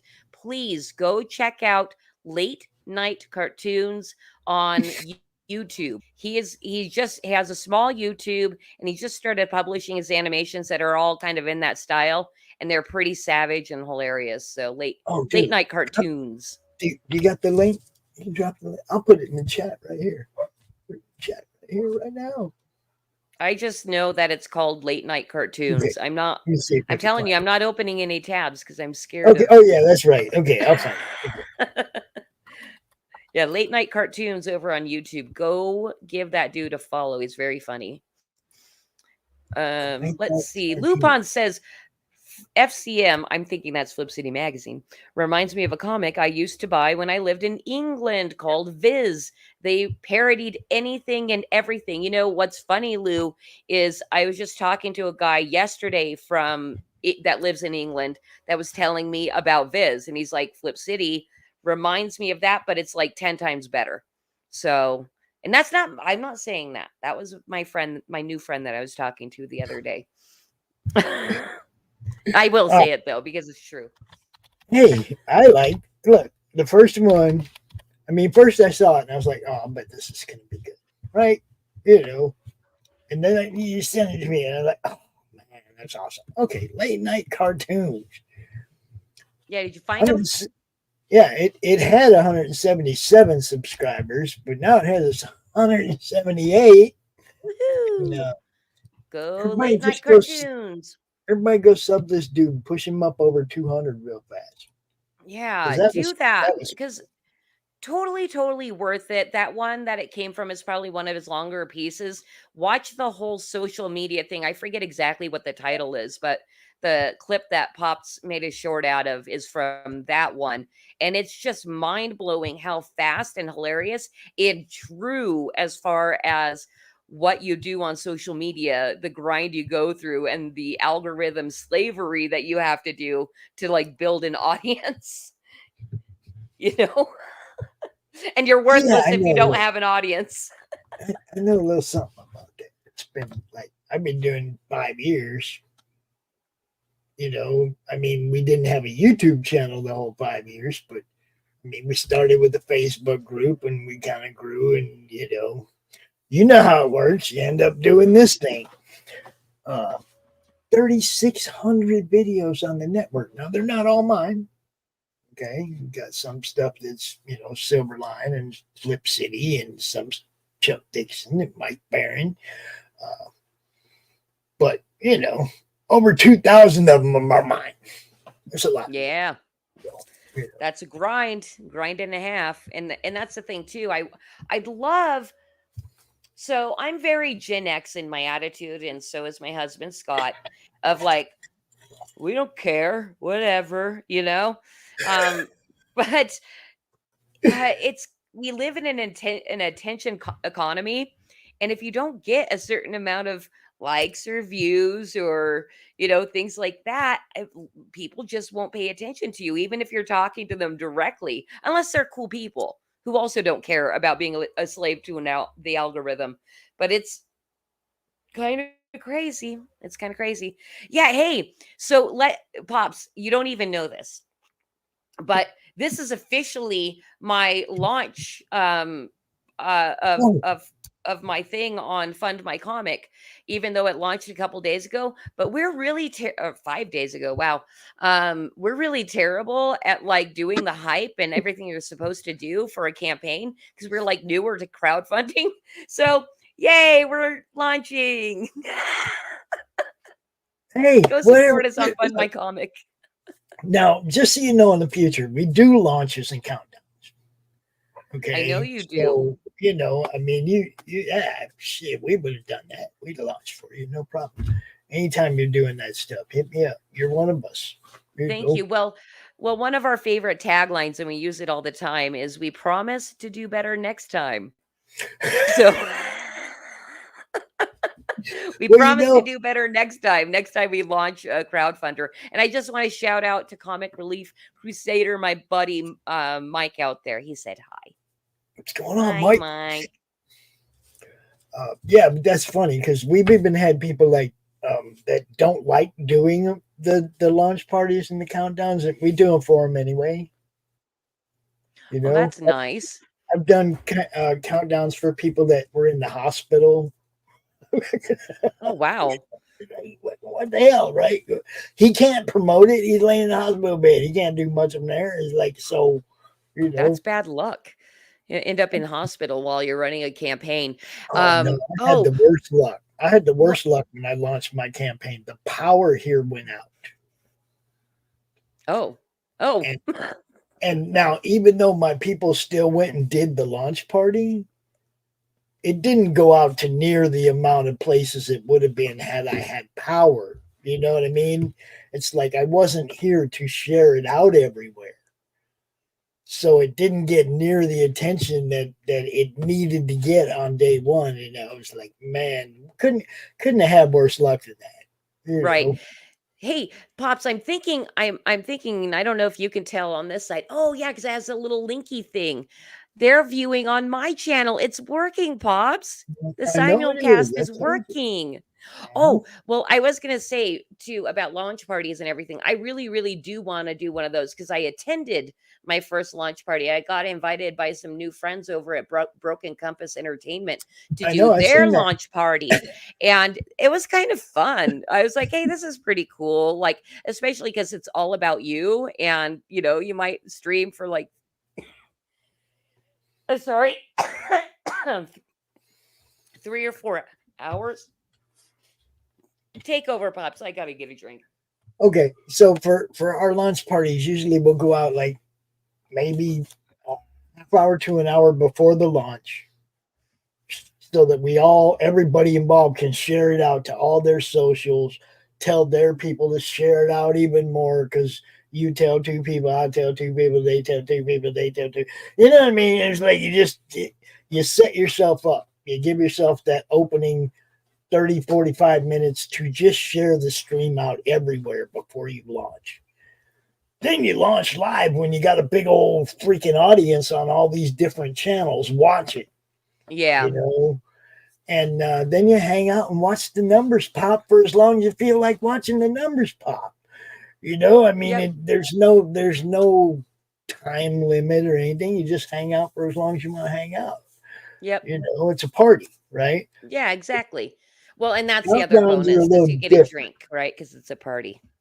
Countdowns are a little different because you want to go out there and you want to remind people this is almost over, right? Okay. You want to get out there an hour ahead before it ends and share it out all over the place. Hey, last chance. This one's almost done. Come get it. And you get them impulse buyers. Then people that were, I don't know, during the campaign, but then, oh, it's your last chance. Oh, I just got paid. Oh, you know what I mean? Boom, boom. Right. You get that impulse buyer. So we like to do launches and countdowns. I've done over 100 launches and countdowns on the network. Yeah, you're always out there doing those cool things for all the indies out there. I appreciate you, Pops. And we do, well, you know, like I said, we do it for you. You know, just let me know what, you know, put me in your loop so I know your schedule and I got you covered. Yeah, and that's the thing too. I kind of feel I need to readjust and reprioritize certain things that I do, because we do a lot. You know, of course, we're publishing quarterly, and that's a grind in itself. And we have a Oh, yeah. subscriber base that needs our attention and customer service and blah blah blah blah blah. So yeah, I mean, stuff like this, and also being newer to the crowdfunding circuit is I'm learning. Right. You know, Right. so yeah, one of my favorite things to do is network, though, because I love meeting cool new people. And that's the main thing, you see, and that's the thing that our network has been about from the beginning, is bouncing fan bases off each other. Now, it doesn't always work, because sometimes somebody way over there doesn't really like somebody who's way over there, but whatever, I don't care. I try to bring people together, right? When I first started doing this, it was on Facebook, and I didn't know anything about Twitter. And then somebody was like, hey, man, there's a whole different set of indie people on Twitter that don't do Facebook. And I was like, really? Well, that doesn't make any sense. So I made a Twitter account. And I started sending stuff from Facebook to Twitter, links that I would get in my group. I would send them up to Twitter. And then stuff I saw on Twitter that I didn't see on Facebook, I would send down to my group, not to Facebook in general, but to my group on Facebook, right?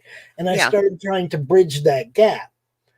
And that's how I ended up having friends that are on both sides of the fence, and how I ended up sitting up here going, man, you know, it's like this, Christy, I'm sorry. It's like this. Doesn't matter. You got 2 yards, right? And there's a big fence in between the 2 yards, and both of them got a big dog, right? Okay. You know how right by the fence, all the way up and down the fence, it's bare. There's no grass. There's no nothing, right? Them dogs run that fence barking at each other every time they're out there, right? The farther you get away from the fence, the more you'll find dog shit. Little piles of shit. Right? Okay. The farther away you get from the fence, you find more and more shit, right? I try to stay by the fence. I don't want to watch nobody else's shit. Yeah. Interesting. You know, it's for sure somebody's going to take something I said and either take it out of context or just not like what I said. And I have my own shit. I try to avoid getting in anybody else's shit. Right. That's really funny, because I've been thinking about like navigating the indie space and everything, because our entire first 3 years, we were literally just doing our own thing and not really paying attention to indie comics or crowdfunding or anything like that, because we had a decent size audience through just finding like freedom oriented YouTubers and stuff that would talk about us. And then, you know, the reason we started dipping our toe into the crowdfunding is I wanted to network within the indie comics community a little more. And I am loving the people I'm meeting, but it also seems like, and I had this thought the other day, anywhere you turn, you can just step in a big pile of shit. Like, even if you're not trying to, and you're just trying to make friends, like, you're probably just going to step in shit all the time, because there's so much drama going on in the scene, you know? And I don't even understand. I don't understand why it's like that. I'm like, dude, can't we just like all have like a bunch of laughs and like freaking work and be like, hey, I like your thing. But if you say, hey, I like your thing to the wrong person, oh, you might piss off this group of people, but I don't know who those people are. See, that's the whole thing. I didn't know that I didn't know that, like, back in 4 or 5 years ago, that Facebook was considered the left and Twitter was considered the right to comic people. Okay. And I was like, well, that's just dumb. It's like, these are social media platforms to get your stuff seen. So I just started, I didn't care. I'm like, I'm bridging this gap. I'm going to make friends on Twitter. I'm going to keep building my YouTube or my Facebook group. I'm going to keep building my Twitter presence. And I'm going to keep showing both sides what the other side's got to offer. Not sides, but, you know, I mean, both sides, what the other side has to offer as far as freaking comics. Because I like indie comics. Mm-hmm. Okay, now, yeah, if it's some, agenda-driven drivel, you probably won't see me out here talking about it. But I mean, I like fun. I like to laugh. I like to have a fun time. Um, but see, you got it is commie Facebook when you're out on your news feed. But my Facebook group is so cool. It's like nobody's bitching at each other about nothing. There's no arguments. Everybody just dropping their links to their stuff and their links to their shows. And there's just, it's all love, baby. Yeah. Well, and that's the thing. I like just Facebook versus Twitter. Like I just found it easier to make make friends that are going to support you on Twitter. I don't know why, but it just seems maybe it's easier to hit the retweet button or something like that. I don't know. No, see, Facebook is, I mean, as far as like what you say on your news feed, they're just as bad as everybody else. Everybody, okay, they all suck. They all will pull you down for different reasons. And it's, as much as we love the term free speech, everybody knows that really only applies to that. The government can't use your speech against you. That doesn't mean you can't get shut out of people's, I mean, I block people. I guess I took away their free speech. But that's my page. They come over and they talk crap on, and it's like, I ain't got time for that. I ain't arguing with you on my page, and I'm not on your page arguing with you. So you're probably the one with the problem. Right. Okay. Yeah. That's the stupidest argument, when people say you're infringing on my free speech when I'm coming and shitting on your carpet. Yeah. You need to let me in your house and I'm going to poop all over your carpet. Okay. And you're like, no, I don't want you in my house doing that. See, I'm not trying to bridge the gap with people that support democratic policies. I'm talking about the comics. We're talking about comics, bro. Comics. I want to make sure that my friends on Twitter know about this cool comic I just seen in my Facebook group. So I will share it up there. You go look at my Twitter feed, pretty much all you're going to see is comics and shorts about comics. That's what I do, but I love this book. See, that's why I do it with this book too. I like stuff that makes me laugh. Yeah. Y'all remember laughter? That's all we're trying to do is get people to laugh, but also piss off the people who wouldn't find it funny. So, but see, that's just the Cat Williams hater thing. Let haters be haters. Yeah. Yeah, we're okay. We're okay being hated. In fact, we'd love to be hated a little more openly, even on social media and everything, by all the right people, because it's all shareable content. But yeah. So, but see, then there's those haters that won't talk about you at all. See, because they don't want to promote you in any way, and I got a lot of those too. I don't care. Yeah. Yeah. I'm trying to get people seen. That's all. That's, especially people that have good content. Flip City Magazine is good content. Flip City YouTube channel is good content. So, not only that, but they get some music involved up in there. Tell everybody about your little, how you find people to play their music and yeah, like house jam for the week or whatever. Yeah, my house band. Yeah. Yeah, so the format of my show, I don't do marathon streams or anything. It's supposed to be a 1 hour show. We usually run over to about an hour, 20 hour and a half. And it's all about featuring indies. And my idea was to, feature as many indies as possible per show, but I only wanted to bring on one guest per show because it's a short show. So I decided that the pre-stream 10 minutes, I would have a house band and I just seek out indie music and contact them and say, hey, can I use you to be my house band? I usually look for people that don't have huge followings and all that kind of good stuff because I want to put a spotlight on their music. And everybody, all the bands I've met have been really cool and said yes. And have just been excited that somebody wanted to feature their music. So that's how I open my stream. And then, of course, it's always sponsored by Flip City Magazine. And then I bring in our guest of the week and they get to shill for about 30 minutes. And then the last 30 minutes, I do a few different segments that are all meant to be entertaining. So I get mansplained too, because men need a platform to speak freely and it's a safe space. So they mansplain to me. I have Conspiracy Corner and every guest gets to tell me their favorite conspiracy or something like that. I might have a specific question for them. And then at the very end, we close out the stream with reading some Flip City content so we can have some laughs, because sometimes Conspiracy Corner gets a little deep and a little scary. So we got to lighten it back up by bringing Flip City content back into it. And then the stream's over. We do it every Thursday, 6 p.m. PST.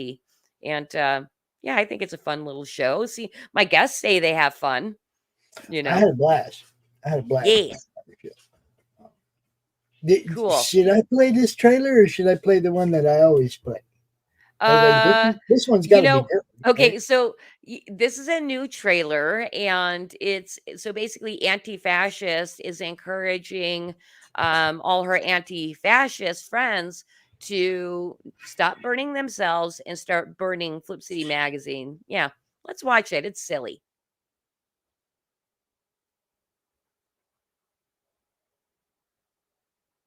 Comrades, anti-fascists here. Way too many of us are self-immolating lately, and we need to stop. We need everybody in this fight. There's way too many Nazis running around, and they mistakenly think they have the right to say whatever they want. I think the worst example is this. Flip City Magazine. I mean, who do these people think they are? Making fun of our allied celebrities and the best politicians to ever live? For God's sake, they're even making jokes about protected classes. I just wish private companies and the government would get together to stop this fascist trash rag from existing. Comrades, we need to stand together against bigotry hiding behind the mask of freedom of expression. And we need to stop burning ourselves, and we need to start burning Flip City. And Flip City's been allowed to beg for funding from the idiot basement dwellers on Fund My Comic. So they'd better take that campaign down, or we're coming for them next. Now for a little fuel on the fire for my freedom of expression. Through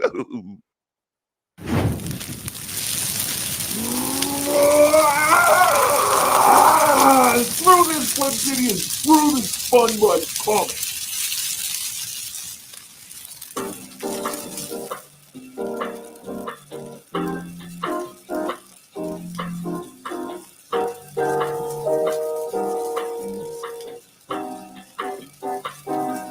Through this Fun My Comic. We're in this magazine.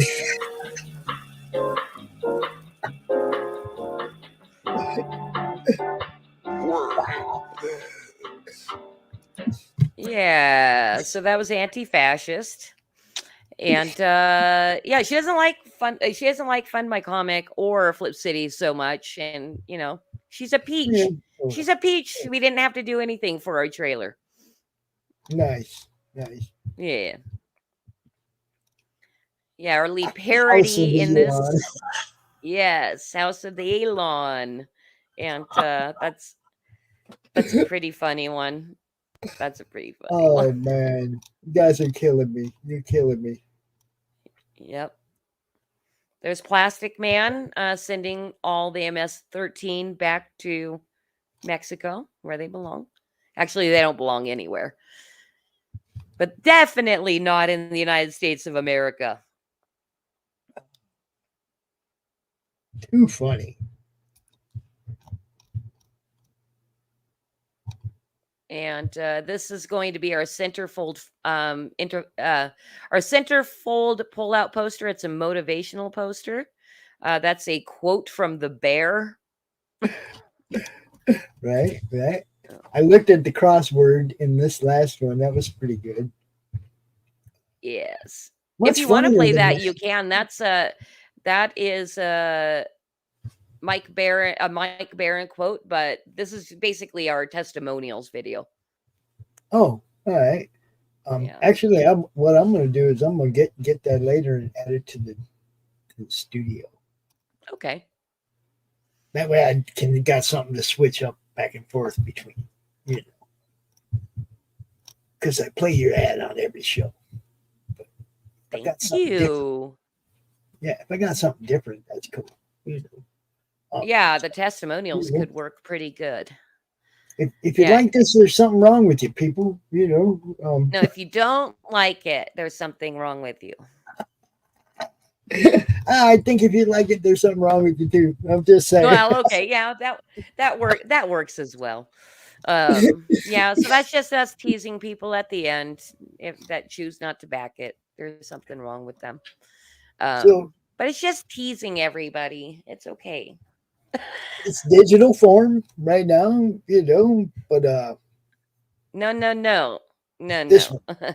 Yeah, just that one. And in fact, that parody special edition, we do not sell it on our website. So if you wanted to get our parodies only, you can only get that through Fund My Comic. It is something that comes for free with a subscription at flipcitymag.com, but we don't sell it. There's your 6-pack. Your 6-pack. Yeah, it's $45, y'all. You get 6 magazine for $45. I mean, when's that happen? Yeah. How often does that happen? That's a great deal. Volume 21 digital for $7 right there. Yep. We don't sell individual digitals on our store. So exclusive on Fund My Comic if you want to check us out for $7. And if you want the print issue, it's 15 plus shipping for number 21, that one right there. And when you get it, as soon as you're done reading it, set it on fire. Yes. And make sure to film yourself doing it, though. It's great promo for us. And then after you do that, buy another one because you're going to regret having set it on fire. Well, that's something we hear a lot from our readership is that the content is very, very rereadable, especially if you're getting multiple magazines, because you'll forget, what you laughed at in a certain edition. So you can go back and read them over and over again. Beautiful. Yeah, and that's our catch-up 3-pack. So $45 gets you 3 of our more recent editions. So you can see what we've been up to lately. Beautiful. So one thing I like to make sure, we're getting close to the end of the hour.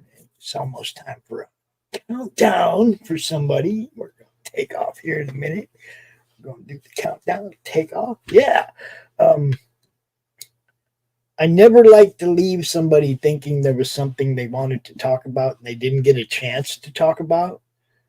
So if there's anything that you wanted to cover that we didn't talk about or anything like that, you got the floor. Cool. Well, gee, I guess, I mean, we Pops, we did a good job covering pretty much everything that we do out there online. Let's see. So yeah, I'd love if people started watching my show more often. I think we have a good time and you get to meet new cool indie creators every week. So that's Flip City Magazine on YouTube. You can find us there. Also, I think Flip City is probably most active as far as social media goes over on Twitter. And if you want to follow me on Twitter, you can find me at Kitty Flip City. But yeah, please go back our campaign. We don't want to be embarrassed and have a big fat goose egg up there, but we just kind of own it when it happens. All right. I've tried to do a couple different things in crowdfunding and haven't made it either time on the funding goal, but what can you do?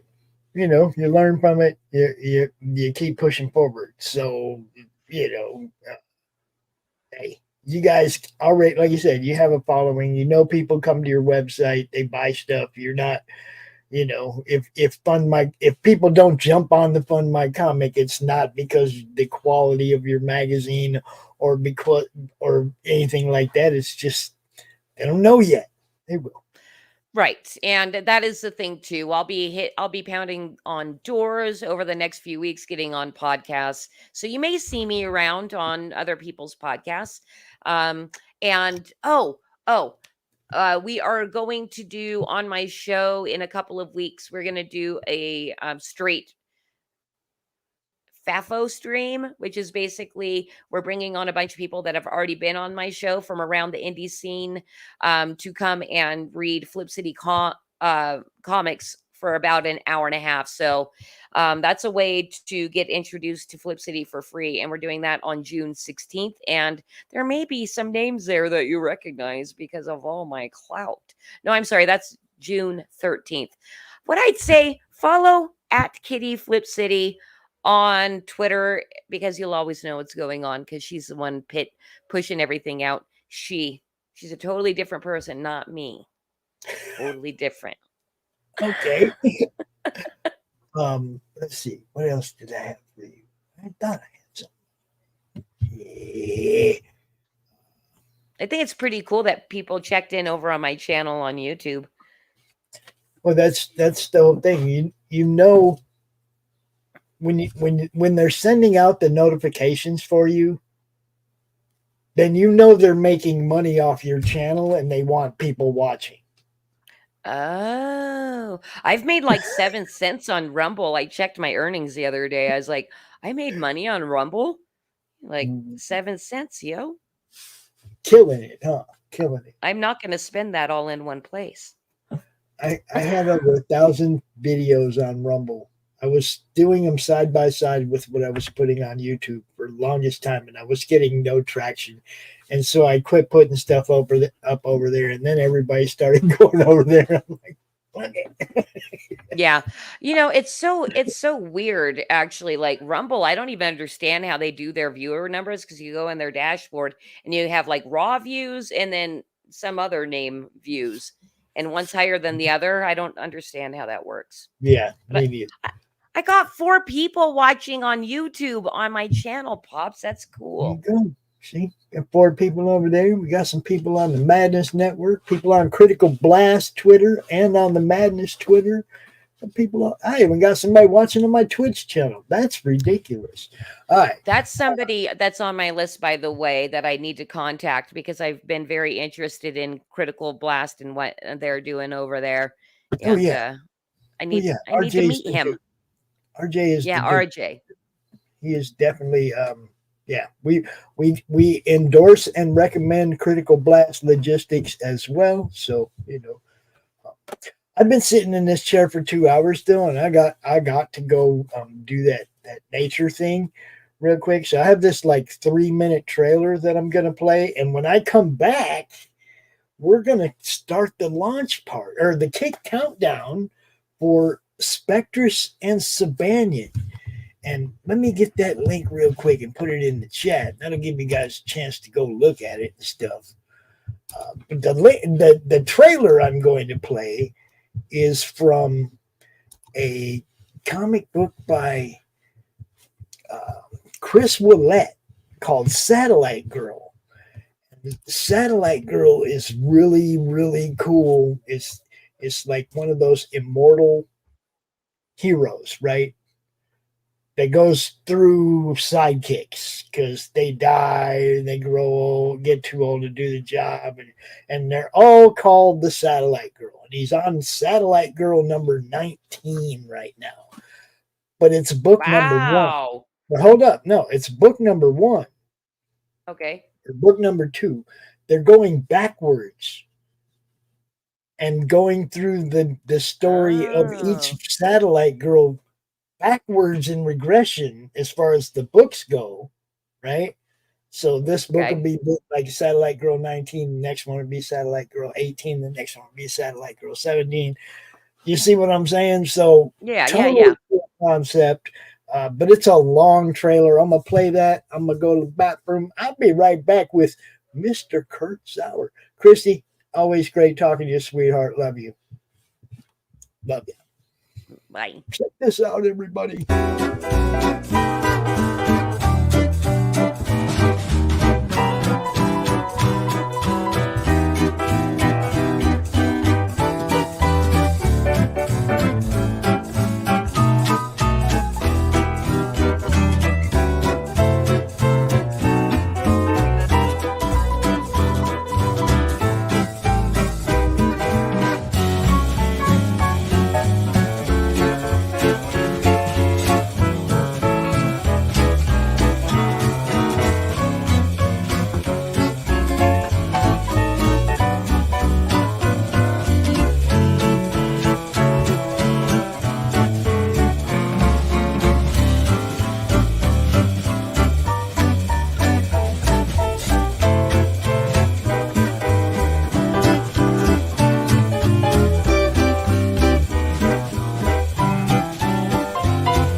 Yeah.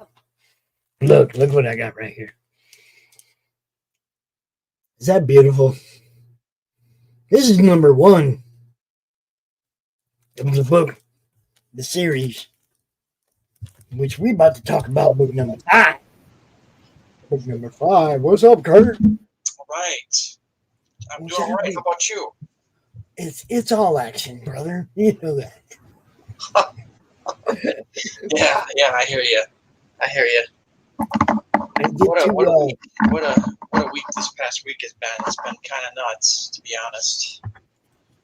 I get to do this with you, and then I still have another hour-long show I got to do later.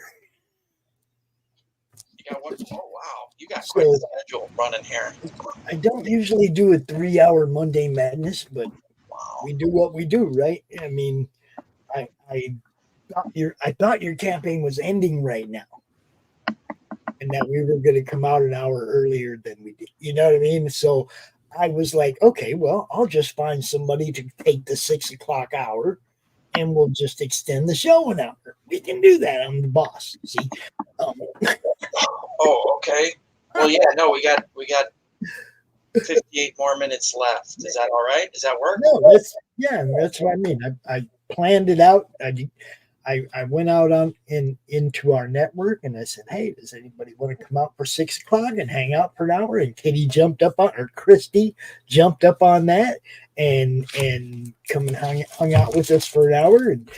And now we're going to go into overtime as far as Monday Madness is concerned. Wow. Okay. And dude, this stuff, guys, look. Okay, look, I'm just going to show them and then we'll come back, okay? I'm going to show you got book 2. Look at this. This is book 2. This stuff's beautiful. And then you got book 3. It's the Owl of Death. No. Evil Owl Spirit. Yep. That's a badass cover. It takes a little while. You got to look at it for a little bit to figure out everything that's going on. But then when you see it, it hits you, you know. And then this one. Yep. That's on Vu. Yeah. Mm-hmm. But we're here to talk about the next one, guys. Issue we are 5. here to talk about the next one. Do you want to pull it up, or would you like me to? I, of course, have it up here already. Should we? Okay. Let's see what we got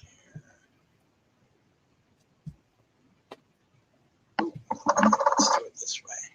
Thank you, Christy, for hanging out and taking that spot for us. That was awesome. Appreciate you, sweetheart. You know. I know the music for that trailer. I love that music. But you know what? We have this other trailer for this other comic. Do you know anything about this one, Kurt?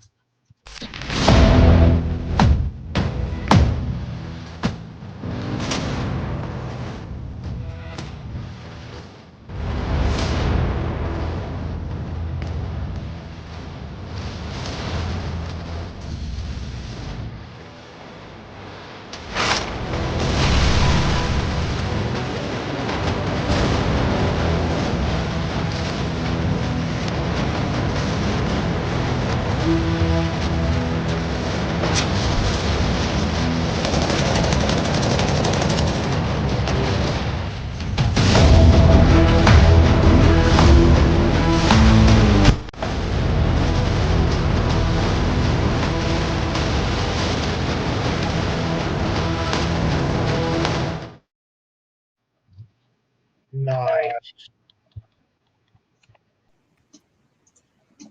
So, what's up? You like it? I like it. All right. Ooh. Okay. There we go. Yeah, we did a nice peek here yesterday and today. This is definitely the closest Kickstarter I've ever. It's kind of the skin of my teeth. I'm just blown away though with the last 2 days with the followers getting the email and kicking in. It's awesome. It's fantastic. So yeah, looking really good. What is up, Topper? What's happening? I'm checking in. All right, we got Topper in. Nice. Why isn't this thing at like 19,000? What's wrong with you people? Let's go. We're working on it. Yeah, no, I'm not.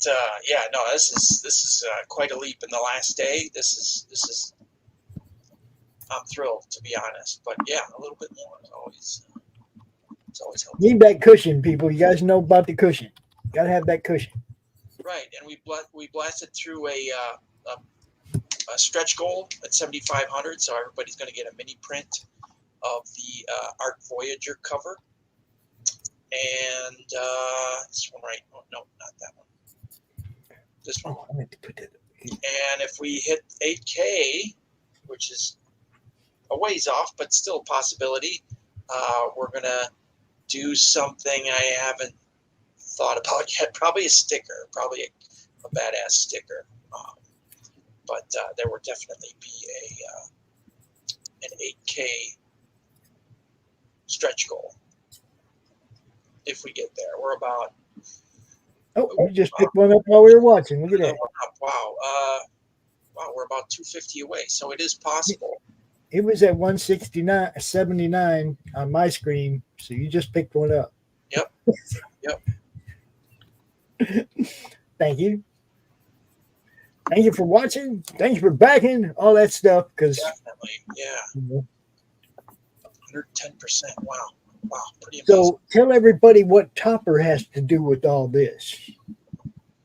Oh, just he's a thorn in my side.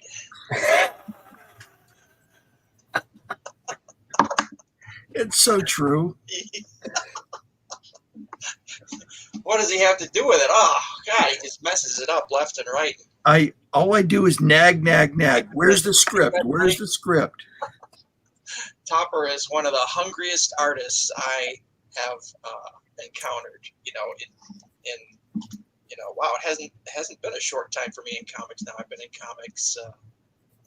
Thank you, Ben. You rock. Yeah, Topper is always thirsty. He loves creating art. He likes to, I'm hard pressed to keep up with what he wants. So We see now. I'm a little bit embarrassed because I read all these books. I loved all these books. Had no idea who Topper was till I met him when he stood, just recently, and he started talking about his book and posting his book and stuff. I didn't know that you guys knew each other. None of that. I was like, the name didn't click, nothing, right? I've been in the trenches for so long that nobody knows who I am. I mean, that's what I'm saying. It's like I had no idea, and I had 4 books that you had drawn, books that I like, not books that whatever. Books that I like. I had no idea you were the one that drew them. It's crazy. If you knew how many unbelievably talented people that work in animation or designing theme parks or doing gaming that nobody knows who they are, and they're there. I mean, there's so much unbelievable talent. And it's supposed to be my job to know, though. That's what I'm saying. It's like I got people like when Corissa.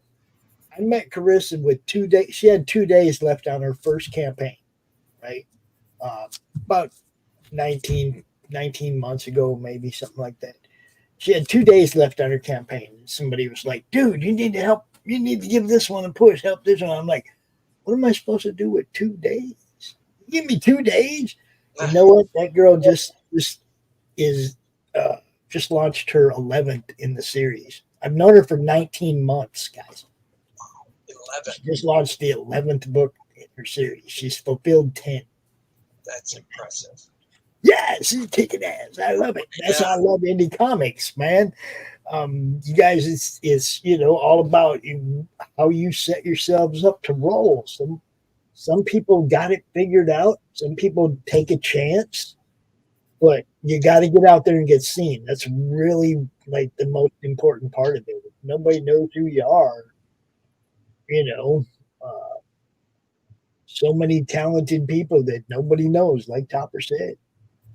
Yeah. I mean, we met. We've been working together since 2018, right? That's all. That's all. Yeah, that's what he's saying. I can tell. I keep waiting for the pardon from the governor. Well, I've got. I don't know. I guess, I've got, here's issue 6 right here, the very basics of it laid out here. So next comes the sticky notes. I put all the scenes on the sticky notes, put them up on the mirror, shift them around, put them on the closet doors and shift them around. And then issue 6 will hopefully jump to life here shortly. So I don't know. We don't need no stinking script. I mean, I'm just halfway through drawing the book right now. I'm just making up what I want. Well, Topper, I know you now. I know what you want, and we're gonna have a glorious museum fight that will take place in basically any little wings that you want. Whichever. It's going to be fun. So hopefully, I think you'll have fun. You'll enjoy it. And Topper just kicked butt on his Cloud Raider Tales issue 3, which is pretty impressive. And what is it? 83 pages. Yeah. The story's 83 pages. Oh my goodness! And he does it all himself. Colors, letters. Writes it, draws it. pretty incredible. Pretty incredible. The only thing I don't do is publish it or print it. Wow. Cut down the trees, make the paper. And I'm thinking about that. It saves some money. Save some money that way. Oh, you got another one. Holy cow. 73. Yep. Another Soon to be satisfied customer. PDF backer, I think. Yep. Another $5. You know, I didn't even click on the PDF. I just gave it to you because I love you.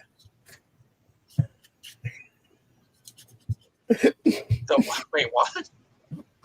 I didn't even click on the PDF. I just threw 5 at you because I love you, bro. Okay. But yeah. Wow, this one's going. I think this is the most backers I've had on Spectres and Sabanian for this issue. So that's really cool. Really cool. And that's what you want. You want more backers every time. And now, do you have a lot of people hitting the catch-up tiers, the previous issues? I do. Yeah. We've got. Let's see here. I like watching to see how many new people that are coming in that are picking up the back issues, right? 38 digital catch-up backers. Nice. And 9 digital Crown of Osiris, which is basically the big bad digital package. Includes Rux Vampire and some extra goodies. And then the print edition catch-up, 14. See, that's new people coming in. I like that. Yep, and 3 Sandsverse catch-up people. So Is anybody picking up Ruxy? Yeah, that would be the catch-up, the Sandsverse catch-up. So 3 of those. And I've got a bunch of people getting add-ons too. So adding on Ruxy, Good stuff, guys. Good stuff. Yeah. We've still got art. The original art's a hard sell, but we've still got all those available from Topper and Mog. And I've got this really cool 9.8 graded CGC with a remark sketch on it from Chris. So yeah, that's a one of a kind item, and still one left on the get drawn in. So if you want to get killed in the next issue, I've noticed people love doing that. Actually, we've got one backer. There's going to be somebody getting killed in issue 6, and there's a guy getting killed in this issue that Topper drew. That's his face right there, which is awesome. Which looks so good, Topper. I've got to be in quite a few comics now, but I haven't been killed in any of them yet. Oh well, that's the beauty of a horror comic. You get done in. But yeah, he's great. Great guy. I met him at a Wizard World show. We had a tables next to each other, and he's into horror. He's a horror guy, so I mean, it works out perfectly. Right. And I got somebody getting killed in Ruxy Vampire, and now issue 2, and now we're going to get somebody killed in Spectres and Sabanian issue 6. So yeah, it's they're lining up to get done in. It's weird, but hey, that's all right. We'll work with you. We'll make it happen.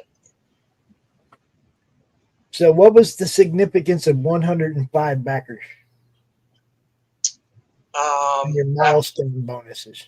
That was kind of our initial milestone at the time. The funding was not we were kind of behind, and I wanted to plus up the milestone bonuses just to kind of get people motivated. So we weren't too far from 105 backers at the time I announced this, so everybody got a nice chunk of digital comics. Well, what was the significance of the number 105? That's what I meant. Nothing in particular. Okay. Just something that we could hit relatively quickly and I'm grateful to my backers. It was something I wanted to get to them, and if at the time I was even worried about funding at all, so Right. I wanted to be grateful to my backers to get them that, and then if we had to relaunch, they would have those. So maybe hopefully they. I've always liked the. I separate. You got stretch goals, which cost money that you need to get a whole bunch of something to give to everybody. So you want to make sure that there's some money there to work with. So those are based on cash. I like backer rewards as well. Like every 50 backers, you just throw a random piece of art in somebody's package, and you don't say nothing to nobody, but one piece of art just goes out every 50 backers. That's all, and it's just a random thing. Whoever's packaging up your stuff, you give them it's like they don't have names or addresses on them yet. It's just stick it in one of those. Ship it out. That's a cool idea. Yeah. I mean, that's true random, right? I don't mean like do this, the spin the wheel or none of that. I mean, just like before you even put the labels on them, you just stick it in one of those Geminis, right? Yeah.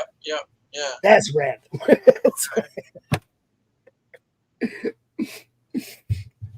And I love that cover right there. I already talked to you about that one. I love that. That's our rockabilly cover. And then we got another 5 more comics for and it's nice to give digital backers, it's nice to give them something extra too, because usually they're overseas, or it's not cheap to mail a package out to England or Germany or even like Finland or Japan, so the digital backers, I think, got to give them something extra too. And now see, I just tried to change them screens so that he would not be down there behind that banner when I put it up, and he was still there. Damn it, I tried to fix that. There you go. This is the link to this book right now. What's it got, like 35, 38 minutes left, something like that? Yeah, we got 37 minutes. 37 minutes, y'all. Please share this out. Tell your friends. Share this out on all your social medias.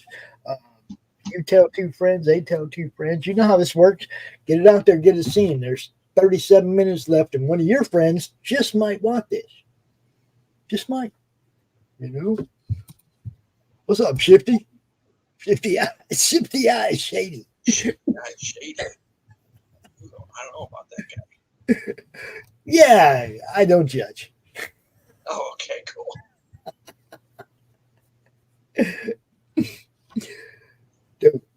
And I can, like you said, I can vouch for the fact that the first 4 books are great. That he doesn't like leave you hanging. You're going to get your books, and the story's good. It's really good. If you like Egyptian goddess or Egyptian gods, you like that mix in with your today. That's what's cool. You mixes in with your today. It's like it's not enough of that. Most stories that involve the gods go back to the days of the gods. You know what I mean? Yeah. So I liked this concept right away. Yeah, and when I came home from the con and I had those 4 books to read, and I got to read them back to back like that, there wasn't no wait in between. Then I had to wait for this one.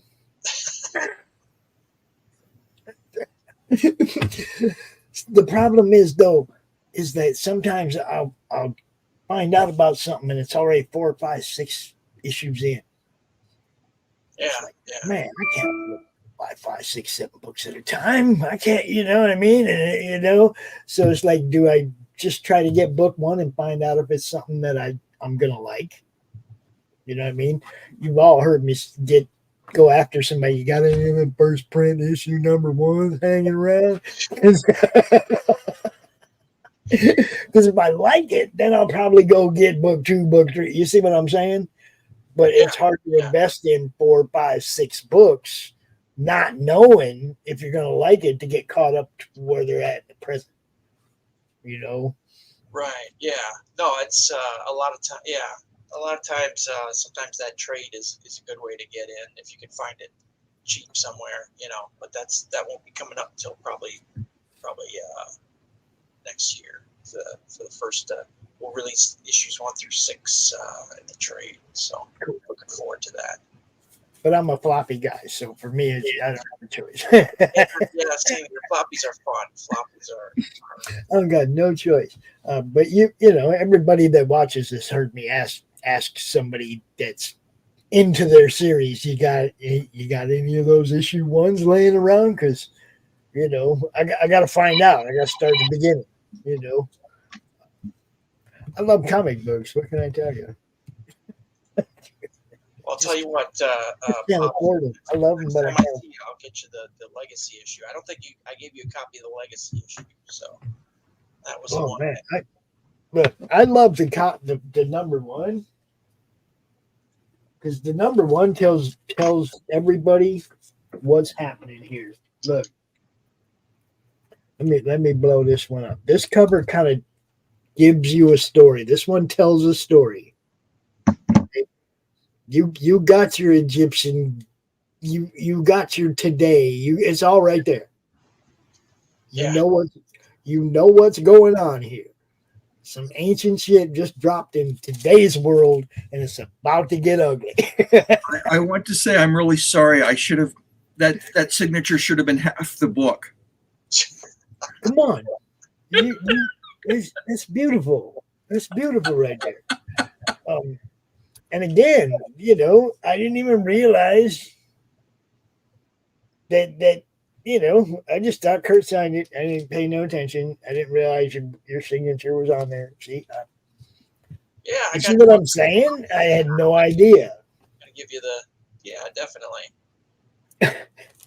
Now I see that Kurt's signature's off to the side over there in gold, right? Right there. Yep. But I just thought that Kurt just did that big old giant scribble. I thought that's how he signed his name. No, that would be mine. No, Topper's got a cool signature. I got kind of a short, sloppy signature. So yeah. Topper's got a big. But I don't got Topper's signature on the other 3 though. Just on number 1. Just on. Good stuff though. I'm glad I do. Thank you guys for saying. And then Kurt went out of his way and made a Madness Network spot for us. Which we play regularly on the network. Yeah, it's my 15 minutes of fame right there. 15 seconds. All of 15 seconds. It was fun though. And I think Dirk Manning did one for us that day too. And he went all the way through it. He went through this long spiel, and then at the end he did the same thing you did. And he said the Comic Related Madness Network or something. I was like, oh, there we go. I hate to tell you this, but you're gonna have to say that all over again. It's the Madness Comic Network. And so he went through and he said it all again. And from the camera angle, you could see the guy in the booth next to him. And the dude's just sitting there looking at his phone laughing, right? He's just laughing because he just heard this. He just heard Dirk say this whole thing, and now he's saying it all again, right? It was great, though. You guys are fun. But that's another thing. When I go to cons and I get to meet you guys, it's always fun. You guys are always fun to hang out with, to talk to. Trust me, if it wasn't fun, I wouldn't be out here right now. You know what I mean? So how many conventions do you go to a year? I just go to the local ones. I go to Grand Rapids, Hall of Heroes in South Bend or Elkhart, Indiana. Just the ones I can get to that are close. I don't have a budget. Are you doing Capital City Con? I have not gone to that one yet. That's in Lansing, right?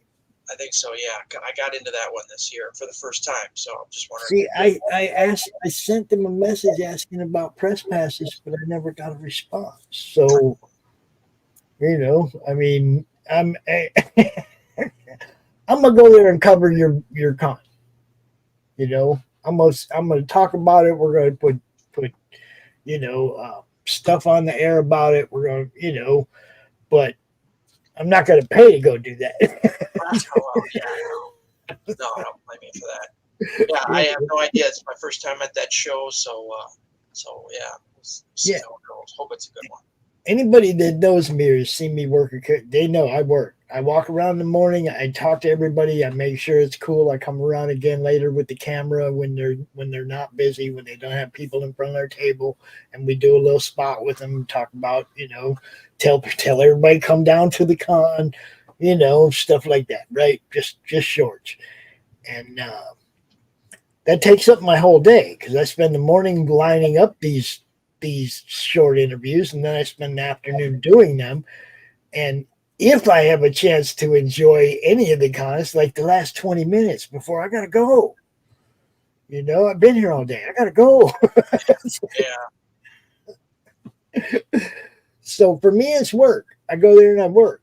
I wish I could have more fun and get in lines and meet people and stuff. But, I got really lucky at the last Grand Rapids. I got to meet the now visitor from Deep Space Nine, the Bajoran. Oh, okay. Major Kira. Oh, yeah. Dude, she's freaking awesome. Got to talk to her for a while. It was cool. Nice. I was at Des Moines Con over the weekend. Yeah. How was that? It was good, actually. It was funny. I get in there, I sit down, I'm like, it was a pretty I thought it was anime heavy. It wasn't it was heavier on anime than I thought it was last year. Because I'm looking down the aisle and I see all this pink stuff, all this pink kind of cutesy stuff, and I'm like, wow, maybe I should ask them for a different table. And then I walk around a little bit more, and there's pink cute stuff everywhere. So, whatever. What are you gonna do? I got a horror comic, and I'm gonna have to stick out from the anime crowd. But it was good. It was a good show. I had good sales, and there were some real diehard comic fans there.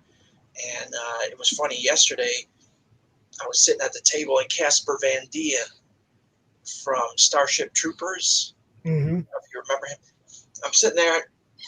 He walks past my table. He looks at me. He says hi. Doesn't even break stride. He just says hi, and just keeps walking because he looks at me and he knows, like, my age. He's like, that guy saw Starship Troopers in the theater, and I just looked at him. Whoa, hey, hi, man. But by that time he was gone. He had walked past already. I think he was just messing with me. He just wanted to see what I would do, and it did. It messed. It was so surreal. Hey, like, man. And I looked up. Oh, whoa, freaking Casper Van Dien from Starship Troopers. So yeah, it was pretty cool though. It's pretty cool. I've had different people that like recognize me, or like the guy from Channel Awesome. Dude's got like 1 million subscribers, right? Yeah. Okay, it's a comic channel, and I'm walking. He was at Grand Rapids, and he's got one of those setups where people get in line to go talk to him and shit, right? And he sees the hat and he goes, he kind of waves me over. And he goes, I like the branding. So he knew who I was. He knew it, you know what I mean? He knew. Hey, I'm wearing my vest. I'm wearing the hat, He didn't go hi pops or anything like that, but he just kind of pointed out that was familiar. This get up right here was familiar to him. And I was like, man, that was all I needed to know that, I'm getting seen. We're getting seen, keep pushing, keep working at this, I like that. I like when people acknowledge you for what you're doing. Yeah. It takes time though. That's a little frustrating. Oh yeah. He's been doing that like for 17 years. Yeah. I mean, I still feel like the new kid on the block. I got 3,600 videos on my YouTube channel. I still feel like the new kid on the block. Wow. I mean, they're not all me, obviously. Okay, we got Silverline shows are on the network, and but over half of them are me. You know, all the CromCon and Monday Madness and Draw Stream and Show Offs and yeah. It goes on and on. A lot of shows we've done on the Madness Network. David Howard. Now, David has a book that's going to be launching on June 10th. Him and Jeff Bracey, who's another one of us. Thank you, David. You know, his book launches on the 10th, right here on Monday Madness, on the Madness Comic Network. See, we do a lot of these launches and countdowns. This is one of my favorite parts of this. Is, you know, being there when they ring the bell and being there when they ring the bell. You know what I mean? From the beginning of the fight to the end. I like to be there for it all. That is cool. Yeah. And even like unboxing it after you've shipped it out. And if I get one, it's like, I'll come out here and I'll open it up live and show everybody, look, you're going to get your book. Here it is. Everybody's going to get a book. From beginning to end, from pre-launch to fulfillment. I like to be part of it all the way. It's fun for me. Let's scroll down a little bit, show some of that interior art. Let these people see the love. Look at this, guys. Look at the pages here, yeah. All right, so the opening part of the story here, we've got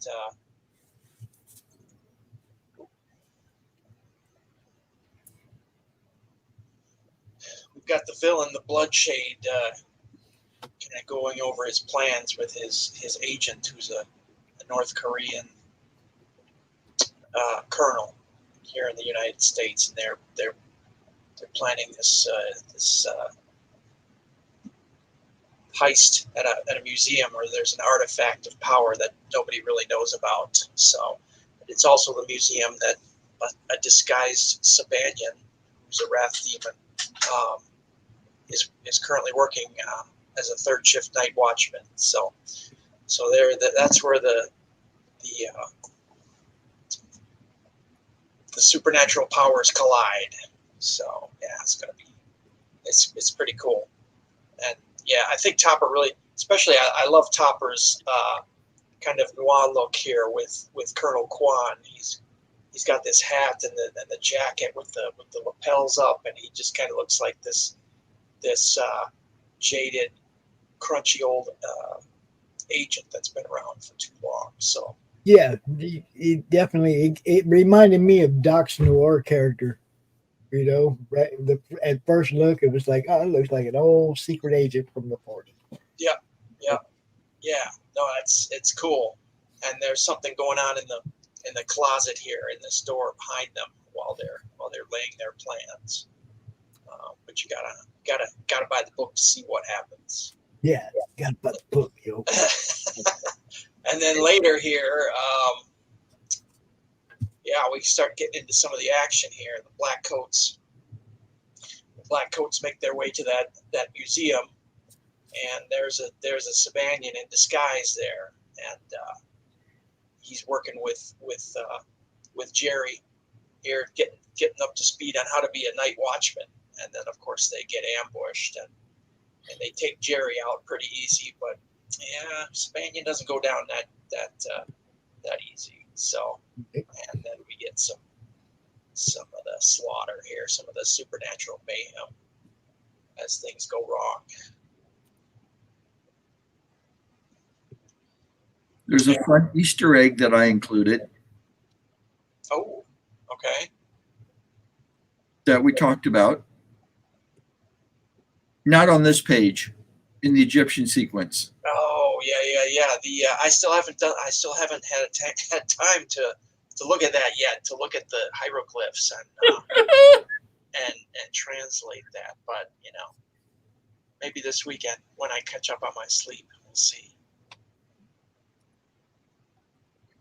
20 minutes left, people. 20 minutes. Tell your friends. Tell your loved ones. Tell everybody you know that likes this kind of stuff. Tell everybody you know. It'll make a great Christmas present, birthday present, anniversary present. That's right. Father's Day is coming up. It'd make a great Father's Day present. That's right. Your dad wants to read something for adults. So I get that a lot at conventions, hey, this is for adults. You get a lot of dads that say, hey, I want to read something for me. So Mhm. so yeah, great Father's Day gift. I agree. Buy one for me. The colors are by Wes. Yep. Just that page that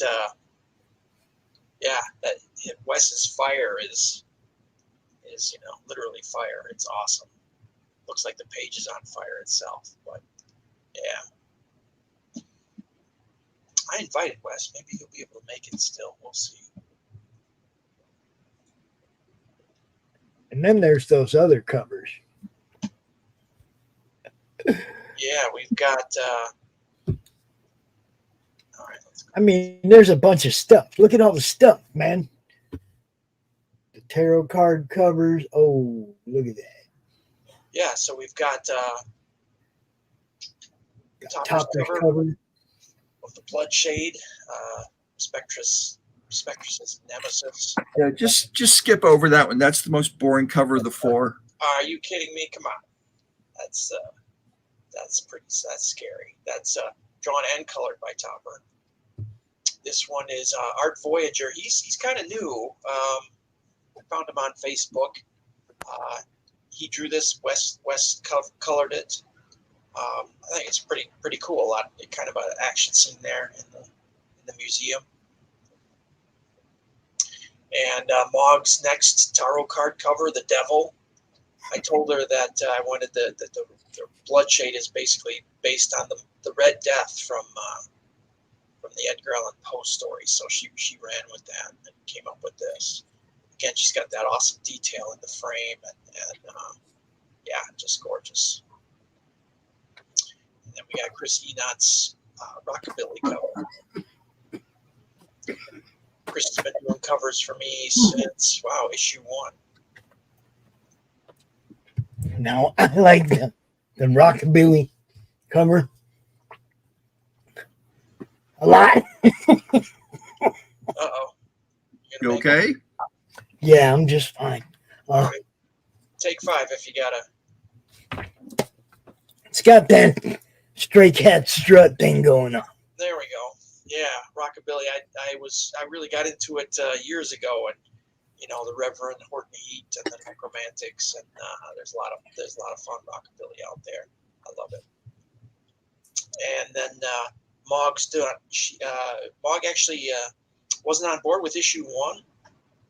I think she backed it though, and that's kind of where we made contact. And I saw her. She did an awesome Danny Moonstar Samurai cover, and I saw that, and I'm like, yeah, let's go for it. Let's do a cover. So she started with issue 2, and now we've gone back to do issue 1. So now there's a full run of tarot card covers, and this one is the Moon, which kind of captures the mystery of issue 1 there, where it happens in a dungeon basically, and nobody kind of knows what's going on, and there's a lot of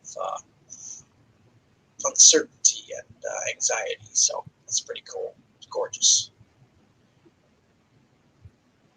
So what else we got here?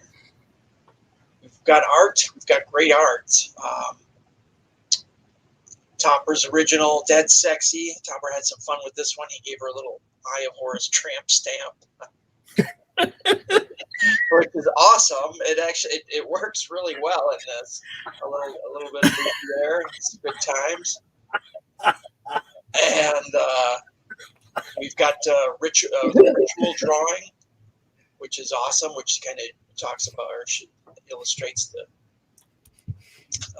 fact that Spectrus was a sorceress at one time. She still has some sorcerer's powers. And then this one here too, when you see it, it's amazing, the detail and it's called Moonrise.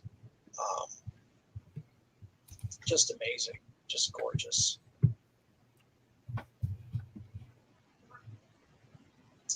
And then we've got original pencils by Chris Enott. There's issue 4 actually sold, so 1, 2, and 5 are available. but issue 4, somebody got that one. And original inks 2, 4, and 5 are available. Somebody had bought issue 1.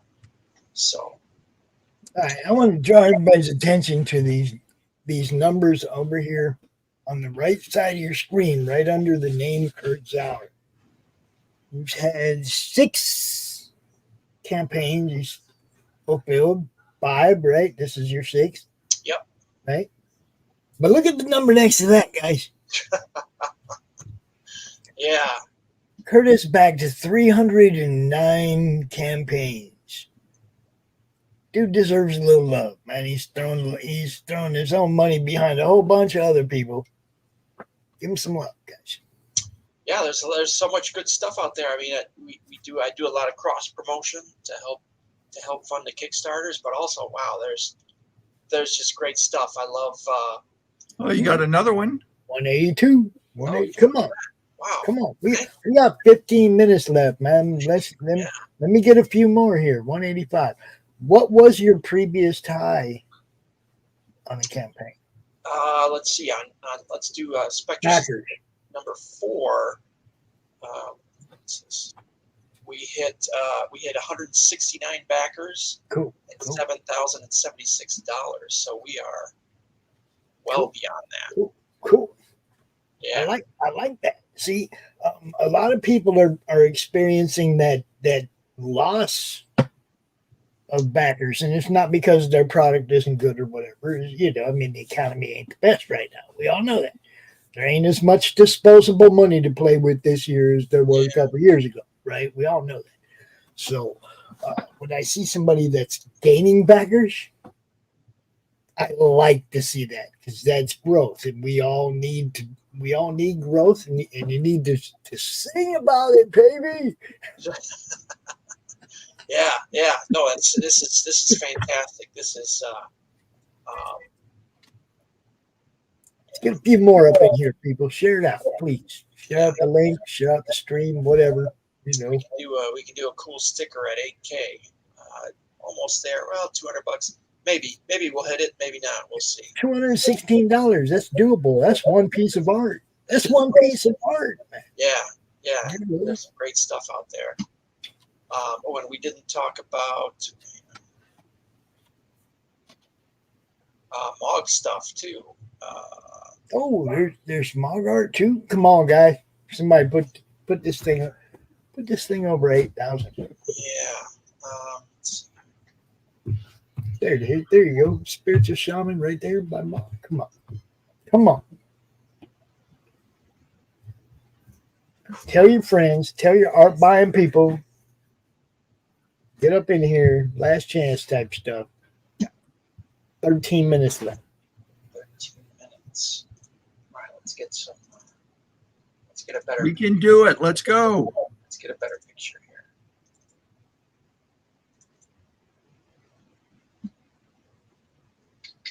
All right, there we go. So that's the winged assassin picture, and then that's Mog's. That when you get that also includes her entire tarot card series, and then we also have the spiritual shaman drawing. And these are, of course, originals, one of a kind. Same thing with art, with Topper's art. Once it's gone, it's gone. So. Wait, you wanted an original? Well, all it takes one person to buy a piece of art, put this thing over 8K. Topper, your number 1 sold. This one right here. Yeah, your series number 1 of 10. Nice. Yeah, somebody snatched that one up. Thank you very much. See, if we sold 2 of those, if we sell 2 more of those, we're over 8K. Yep. Come on, guys. There's 1 left of the original 10. Where is it? Oh, there's only 1 left. You could be the last. You could get the last one. There it is, number 8. So yeah, Topper did a series of 10. They're all gone except for number 8. That's the only one. That's the only one that's left, man. Yeah. Be that guy. Get the one the last one. There ain't no more. There's just that one. Yep, there it is. You got 10 minutes to make that impulse buy. Come on, baby. Get up in there.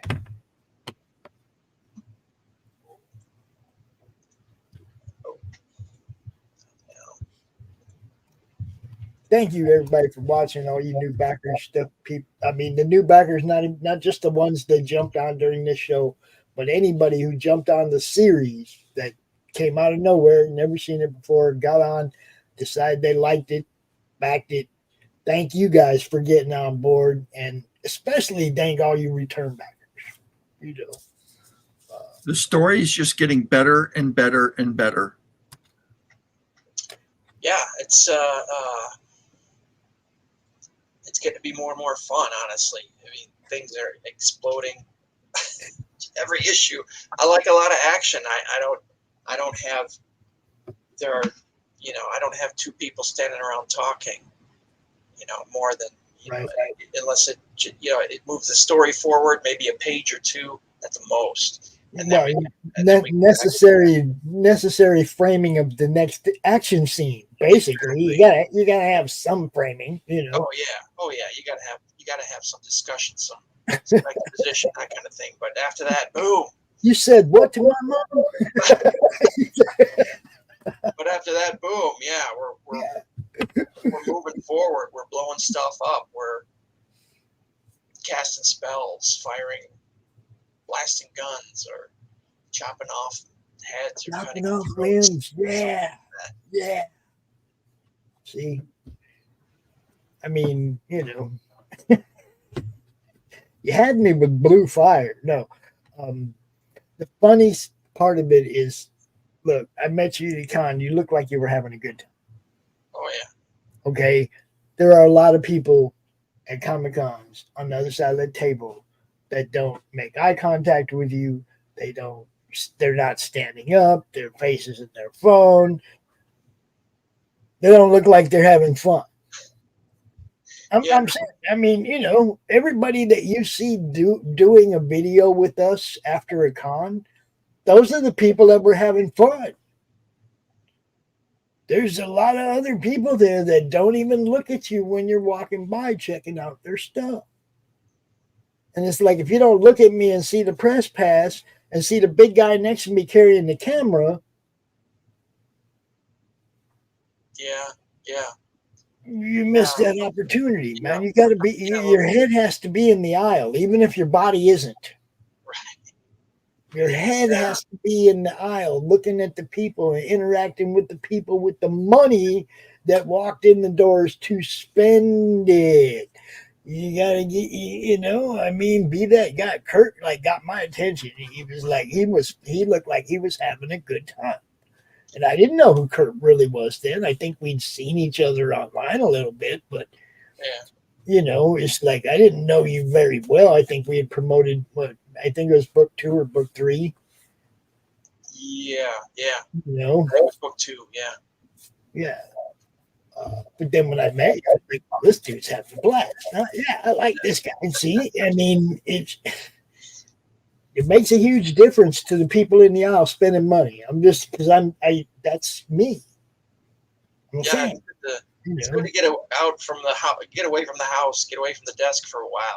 Go out and meet people, go out and sell. You got to sell. I'm not the most outgoing person, but I love my story. I love Topper's art. I love what we're putting together here. So you got to sell it. Now the only thing missing. All these wonderful, lovely books. Oh, I forgot to show this one. Hold on. The preview was in here too. Oh yeah. Yep.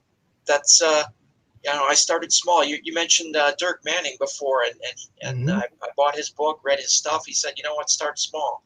So that's what I did. I started with a short 12-page black and white, and I met Sajad Shaw at C2E2 in 2016, and I said, hey man, here's my idea. What do you think? And we put that together. So, yeah. Everybody to see this.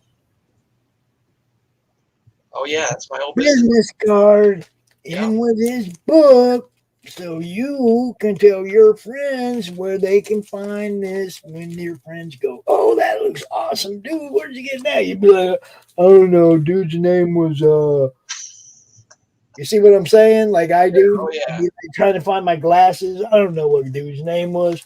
But when you give me your business card, then I can tell people, oh, dude, here he's online. This is his gate right here. I got his business card. Here you go. You know, Everybody gets a card. put your business card or a bookmark with your business information, your online information, whatever, something people scan, something in the back of that book you just sold. Yep. Comic people like to tell other comic people about the cool comics they got. It's one of the things we like to do. It's part of the comic game, right? You ever get a cool comic and not tell somebody about it? Ooh. No. No. Never, ever. Every time I've gotten a cool book, I'm telling people about it. You know, I mean, even before I was doing this, when my Facebook group only had 300 or 400 people in it, we come home from the LDS going, hey, what I got? That's all. It wasn't, you know, it was like, look, that looks pretty cool, man. I'll let you guys know later if it's any good. That was how my group started, Kurt. That's what we did. That's cool. That's the We way to just do it. talked about comics. And then the COVID turned it into a networking and promotion group because I wanted everybody to have a place to be seen. You know? So, I mean, but yeah, I forgot that was there. I'm glad I thought of that. It's like, I remember you put a business card. I wanted to tell everybody, put business card with your books, guys. You know, and then make cool ass covers like that one. Just saying. I do like everything you got going on cover wise. I like what Mob is doing. I like what Topper does. I like everything everybody does when it comes to the covers of your books. And usually covers aren't that big a deal to me. You know, I mean, Yeah, I'm going to try to keep it, you know, fairly. I mean, it's honestly, I love covers. It's such a great opportunity to see different artists, you know, interpret different things, you know, how put their spin on it. I think it's really cool, but it can get a little out of hand, maybe. well, I mean, the big guys just like got ridiculous. Like, did you see the Venomized covers? I think so. Yeah. They made, you know, they did everybody as Venom, but it didn't have anything to do with the story inside the book. Yeah. So it was kind of dumb, right? It was kind of dumb. I like cover. I mean, I don't mind if your cover actually has, if you have variants that actually like have something to do with the book, right? That's cool. But when you're just like trying to monopolize the popularity of a hero that doesn't have anything to do with what's between the covers, you see what I'm saying? Then it was like, okay, you guys are blowing it for everybody now. Yeah. They throw everything at the wall, see what sticks. You know, that's kind of that mentality. But you know, Yeah, we're at that 2-minute mark. Under 2 minutes. Last chance, people. This is your true last chance. If you don't get this one, you got to wait till the next time he launches a campaign, and then you got to wait till you get those. Jump in right now. Jump in right now. Yeah, who knows? The next script is about ready to go to the editor for Roxy Vampire #2, and then Spectra 6 right after that one. So it should be a good time. Both of those issues are going to be a good time. And yeah, check out Roxy Vampire too, guys. It's all good stuff. I'm telling you. Good stuff. 1 minute. 1 minute. Yeah, 1 minute. Oh man. That's crazy. Topper's like, didn't I just go through this shit? No, I this is exciting. It is exciting. It's stressful, especially after a month of nail biting and I mean, 2 weeks ago we didn't think this was going to get there. yeah. I was really nervous because I was way behind all my other launches, So, Hey, you had a good second half. but All Super Bowl winners have a good second half. I had that guy. I want to get someone killed in your book. So that kind of pulled me out of the doldrums there. But yeah, here we 9, go. 8, 7, 6, 5, 4, 3, 2, 1. Fireworks. Now, I will tell you one thing that's funny that happened. We were doing the Nira X countdown for Bill Moss, and he had 199 backers. And I mean, he came on the show. He was like, I don't remember exactly where we were, 190 something, 192, 194, something like that. But we got to 199 during the countdown. And we're like, come on, man, one more. We just need one more. Here's 200. And the thing went off at 199, but then an hour later there was a 200th backer. Oh, okay. So it didn't catch up to that backer right away. It didn't show it live while we were on the show, but then he showed us later on his page 200 backers. So you never know. There could be another one in there. Just wait a minute. Oh, who knows? Yeah, there we go. All right. As always, congratulations on another successful campaign, Kurt. It's Thank always you so good much hanging for out coming, with you. Pops. Let me know when you're getting ready to launch the next one. We'll come out a little bit before, talk about it, and then we'll launch it. Nice. Thank you so much. You bet. Topper, thank you, and congratulations again to you. You're welcome. And we're gonna keep pushing. Looking forward to start 6. Yes, me too. Good stuff. I'm going to get out of here, but I'm going to leave you with a little something from the host of tomorrow's Tuesday Morning Brew. You know her. You love her. Laurie Calcaterra.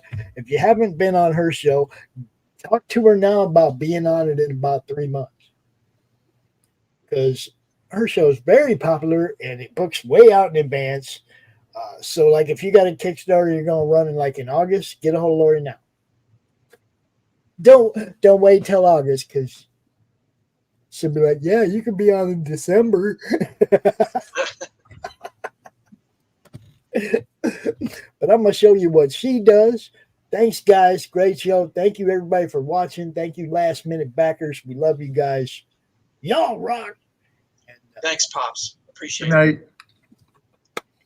Bye. See ya. Peace, everybody.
Ancient evil, billions of years old, wages war on the universe.